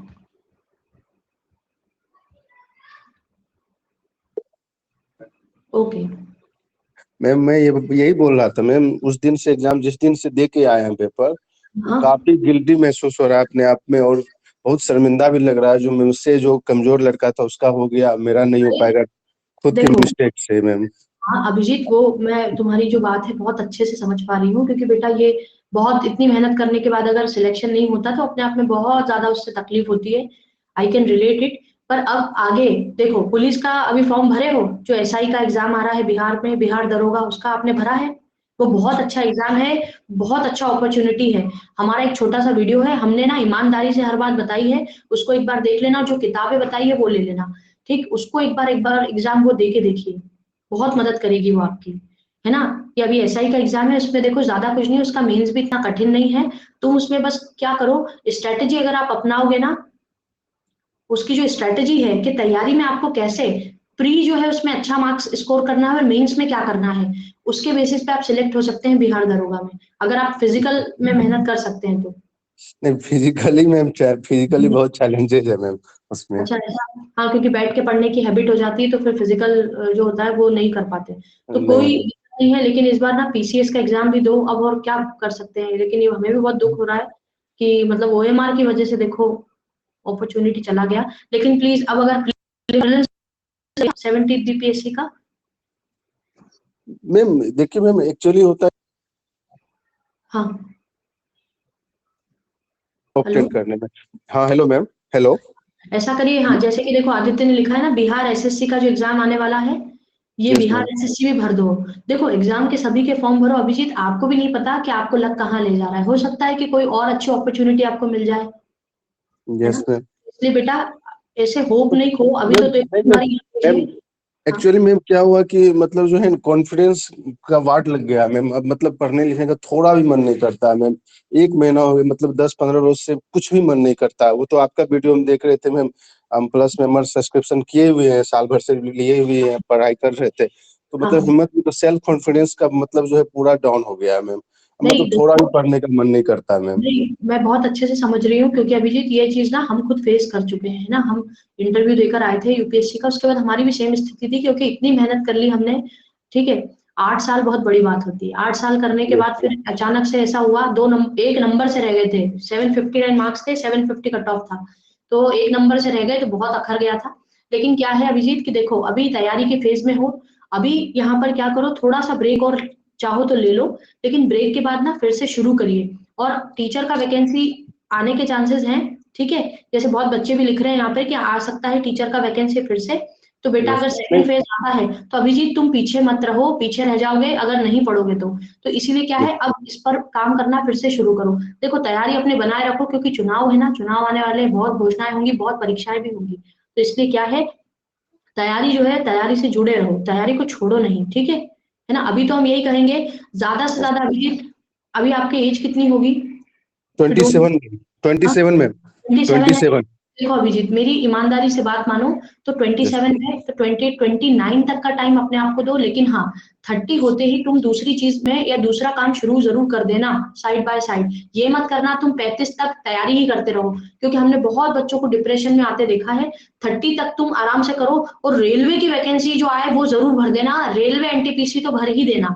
एनटीपीसी की जो वैकेंसी आती है, बहुत अच्छा पेपर आता है, बहुत लोग सिलेक्ट होते हैं, एनटीपीसी की तो जरूर भरना, ठीक। तो इसलिए क्या है, यहाँ पर अभी जितनी भी एग्जाम्स आने वाली है उनको भरो, और अभी से होपलेस मत हो, अभी तुम्हारा एज बहुत अच्छा है जिसमें तुम आराम से एग्जाम दे सकते हो, ठीक है। जो भी मदद लगे, हर संभव मदद, हमारी अगर कोई मदद लगे हम कर देंगे, बुक से संबंधित, नोट से संबंधित, कहीं पर दिक्कत आए वो भी मदद कर देंगे, ठीक है। लेकिन अभी होपलेस नहीं होना, ठीक ओके मैम। ठीक है ना, ओके ओके मैम। थोड़ा मैम ब्रेक ले। हाँ और बोलो। आप मैम, मैं ये पूछना चाह रहे हैं जो बीपीएससी 17 वाला जो है, क्या हाँ उसके लिए हार्ड, मतलब हार्ड कोर अपनाए क्या, उसके लिए प्रिपरेशन करे क्या, मतलब हमको करना ही करना है? जैसे पीटी का तो मान के चलिए 60% मेरा मतलब जो है जो सिलेबस है वो ऑलरेडी कंप्लीट किए हुए हैं अच्छे से। हाँ, तो तो अभिजीत आप मतलब मेरे हिसाब से देखो 70th वाला जो है ना एग्जाम, ये जरूर दो, ठीक है। 70th वाला एग्जाम इसलिए भी दो क्योंकि अभी क्या हुआ, अभी जैसे 69th में आपने देखा होगा ना कि इन्होंने माइनस मार्किंग थोड़ी बढ़ा दी है, यस ठीक। मैम। तो माइनस मार्किंग से क्या होगा ना कि आपको फायदा मिलेगा, क्योंकि जिनका बहुत अच्छी प्रिपरेशन होती है ना उन लोगों को बेनिफिट मिलता है नेगेटिव मार्किंग वाले एग्जाम में। Yes ma'am. Yes ma'am. Negative marking में उन बच्चों को ही फायदा होता है जिनकी तैयारी अच्छी होती है, तो उनके लिए होता है ये कि कंपटीशन से वो बच्चे बाहर निकल जाएं जो उनकी तैयारी कुछ नहीं है, जो जबरदस्ती एग्जाम देके और बस खाली बल्क बनाते हैं। तो इसलिए क्या है कि आप ये एग्जाम जरूर दो, मेंस में जो भी हेल्प आपको लगे। देखो ज्योग्राफी में तो तुम्हें कोई नहीं रोक पाएगा, ये हमारी गारंटी, क्योंकि ज्योग्राफी में तो हम अपने बच्चों को 100% अपना देंगे, कहीं से कोई कमी नहीं रखेंगे। आगे अगर हम दूसरे विषय भी पढ़ाएंगे जैसे डिजास्टर मैनेजमेंट, उनका भी कंप्लीट देंगे, करंट अफेयर से रिलेट करके हर टॉपिक बताएंगे। लेकिन हाँ बाकी सब्जेक्ट्स में भी आप टीचर्स को फॉलो करिए, ठीक है। यस तो मैम। आप करिए तैयारी बेटा, 70 बीपीएससी देने में कोई बुराई नहीं है, एग्जाम जरूर दो, है ना। नहीं तो पछताओगे, कोई ऐसा ही किसी का सिलेक्शन होगा जो बिल्कुल एवरेज था, तो फिर लगेगा कि अरे इस बार पेपर आसान था मैंने नहीं दिया, ठीक। तो ये इस बात पे ध्यान दो और एग्जाम जरूर दो। ठीक है। अभी तैयारी का फेज अपना बनाए रखो, कम से कम 2 साल बनाए रखो, लेकिन 30 तक अगर मान लो दिक्कत आ रही है या बिल्कुल कहीं से होप नहीं लगता, या देखो होप नहीं लगता वो वही होता है कि या तो आप तैयारी छोड़ देते हो या फिर क्या होता है कि चीजें आपके फेवर में नहीं होती, लक भी एक चीज होती है। तो बाकी तो आप यहाँ पर इसको करिए कंप्लीट, है ना? यस ठीक मैम। है ना? तो आप यहाँ मैम पर जी मैम। बोलिए बोलिए बेटा। मैम और मैम करंट अफेयर्स के लिए क्या करें मैम? करंट अफेयर्स के लिए मान के चलिए होता क्या है एक्चुअली, मान लीजिए जब एग्जाम आ जाता है हम लोग का मतलब होता तो शुरुआती ईयर से पढ़ते नहीं है, जब हाँ हाँ। एग्जाम आ जाता है 1-2 महीना बचता है तो हम लोग कोई मैगजीन उठा लेते हैं। तो प्रॉब्लम क्या होता है मैम, उतना उतना वो मतलब जो फैक्चुअल रहता है, डाटा रहता है, उसको याद करने में याद ही नहीं रह पाता है मैम। नहीं कोई नहीं नहीं। मैगजीन उठा ले आते हैं मगर मार्केट से ले आते हैं मगर वो पढ़ ही नहीं पाते हैं, कितना भी कोशिश करते हैं, बड़ा मतलब जो है टॉर्चर लगता है वो करंट हाँ, अफेयर्स में। तो देखो करंट अफेयर्स जो है ना, उसका सबसे अच्छा एक तरीका जो है वो ये होता है, करंट अफेयर्स के लिए आप यहाँ पर जो डेली न्यूज़पेपर होता है उसको फॉलो करिए। और बिहार में अगर बिहार रोजगार या इस तरह का कोई पेपर अगर आ रहा है तो उस पेपर को ले लीजिए, ठीक है। उस पेपर को लेने से आपको बहुत हेल्प होगा। दूसरी बात आप क्या करो कि ऑब्जेक्टिव टाइप ऑफ क्वेश्चन कहीं पर मिले ना करंट अफेयर्स के, वो लगाने की प्रैक्टिस बनाओ, उससे मदद मिलती है। कि आखिरी में जाकर आपने स्पीडी खरीद ली, घटना चक्र खरीद ली और एक यस महीने मैम। आप उसको रगड़ रहे हैं, वो बहुत बुरा तरीका होता है पढ़ने का। क्या होता है, बहुत सारा यहाँ पर मटेरियल इकट्ठा हो जाता है दिमाग में और एग्जाम में जाकर सब गुड़गोबर हो जाता है। तो आप क्या करिए, पहले से आप यहाँ पर थोड़ा थोड़ा पढ़ना शुरू करिए हर महीने। एक ना इसके लिए हम आपको एक लिंक शेयर करेंगे, डेली का करंट अफेयर्स वो डालते हैं, 10-15 क्वेश्चन होते हैं जिसकी वो ट्रिक भी बताते हैं। दूसरा वो क्या करते हैं कि उसमें ना वो यहाँ पर उसके साथ में, जैसे मान लो गुजरात की न्यूज है तो गुजरात के चीफ मिनिस्टर कौन है, गुजरात में कुछ करंट में अगर इवेंट चल रहा है वो भी वो बता देंगे। तो 2-3 चीजें वो एक साथ बता देते हैं। वो मैं शेयर कर दूंगी उसका लिंक, अगर तुम ग्रुप पर हो तो वहां से ना यस मैम। डेली एक वीडियो भी देख लोगे तो रोज के रोज वो चीजें कवर हो जाएंगी, तो बर्डन नहीं लगेगा आखिरी में आते आते। Okay, yes ma'am. ठीक है। तो इतनी हेल्प तो हम आपकी कर देंगे, ठीक है। बाकी ऑल द बेस्ट। देखो होपलेस नहीं हो, अभी एज आराम, अभी एज बहुत अच्छी है, अभी तैयारी कंटिन्यू करो, है ना? अभी कंटिन्यू करो बेटा, नंबर ऑफ एग्जाम्स आएंगी, बिहार में भी आएंगी, यूपी में भी आएंगी। और हम कहेंगे कि यूपी के एग्जाम्स भी भरना, ठीक है। यस सिर्फ मैम। बिहार के नहीं, यूपी के टीचर के एग्जाम की वैकेंसी आती है वो भी भरिए, और बिहार दरोगा की भी भर दीजिए, ठीक। तो क्या होगा ना, यस मैम। पढ़ाई की लिंक बनी रहेगी। ओके। और फिजिकल थोड़ा थोड़ा भी डेली जाओगे ना, 1 घंटे भी डेली ग्राउंड जाने की आदत बनाओगे तो आदत बन जाएगी, 21 दिन लगते हैं, आदत बन जाती है, ठीक बिल्कुल मैम। है ना? और बाकी कुछ भी लगे तो बिल्कुल हमें बताना, ठीक है। थैंक चलिए, you so much ma'am. Okay, most welcome बेटा। ठीक, 11 बजे यूट्यूब सेशन है, अगर लगे तो ज्वाइन कर लेना, भारत के दर्रे पढ़ाएंगे। ओके, सभी लोगों को बोल रहे हैं। ओके, चलिए बच्चों, आज के लिए इतना ही। Okay, bye, thank you. ठीक है, थैंक जय हनुमान। ओके, ठीक है, ठीक है।